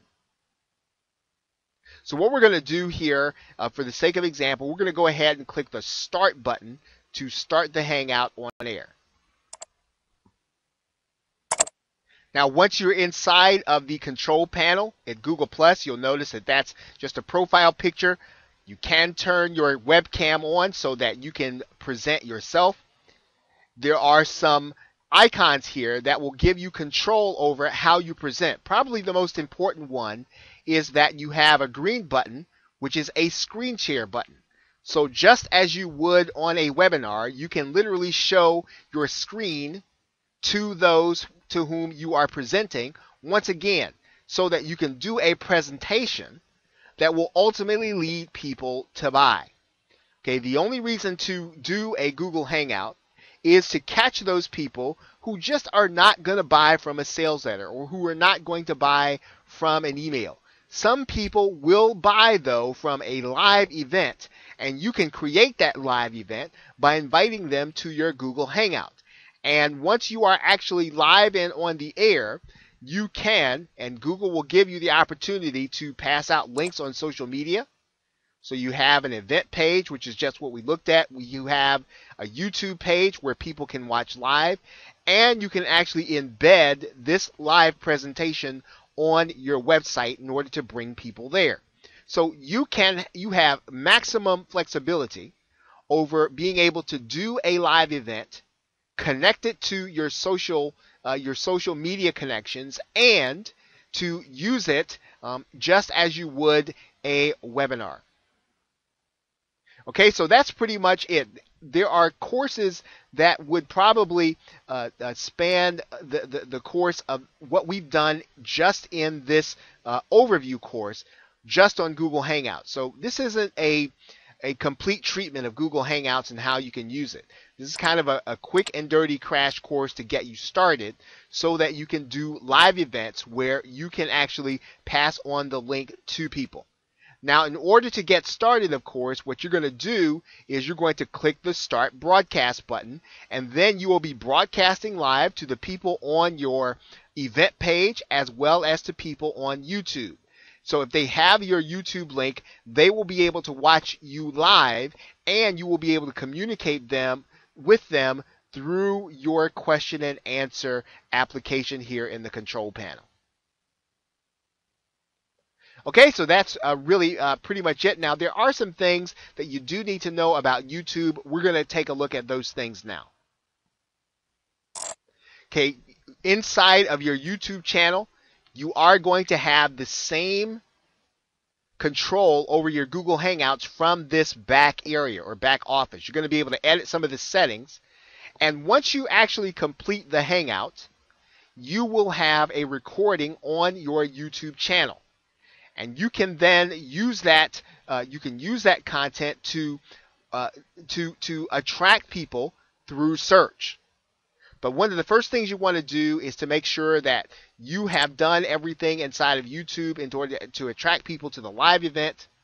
And then once the event is over, you will then want to treat your Hangout recording, like a YouTube video. Okay, so with that, thanks, and I will see you in the next video.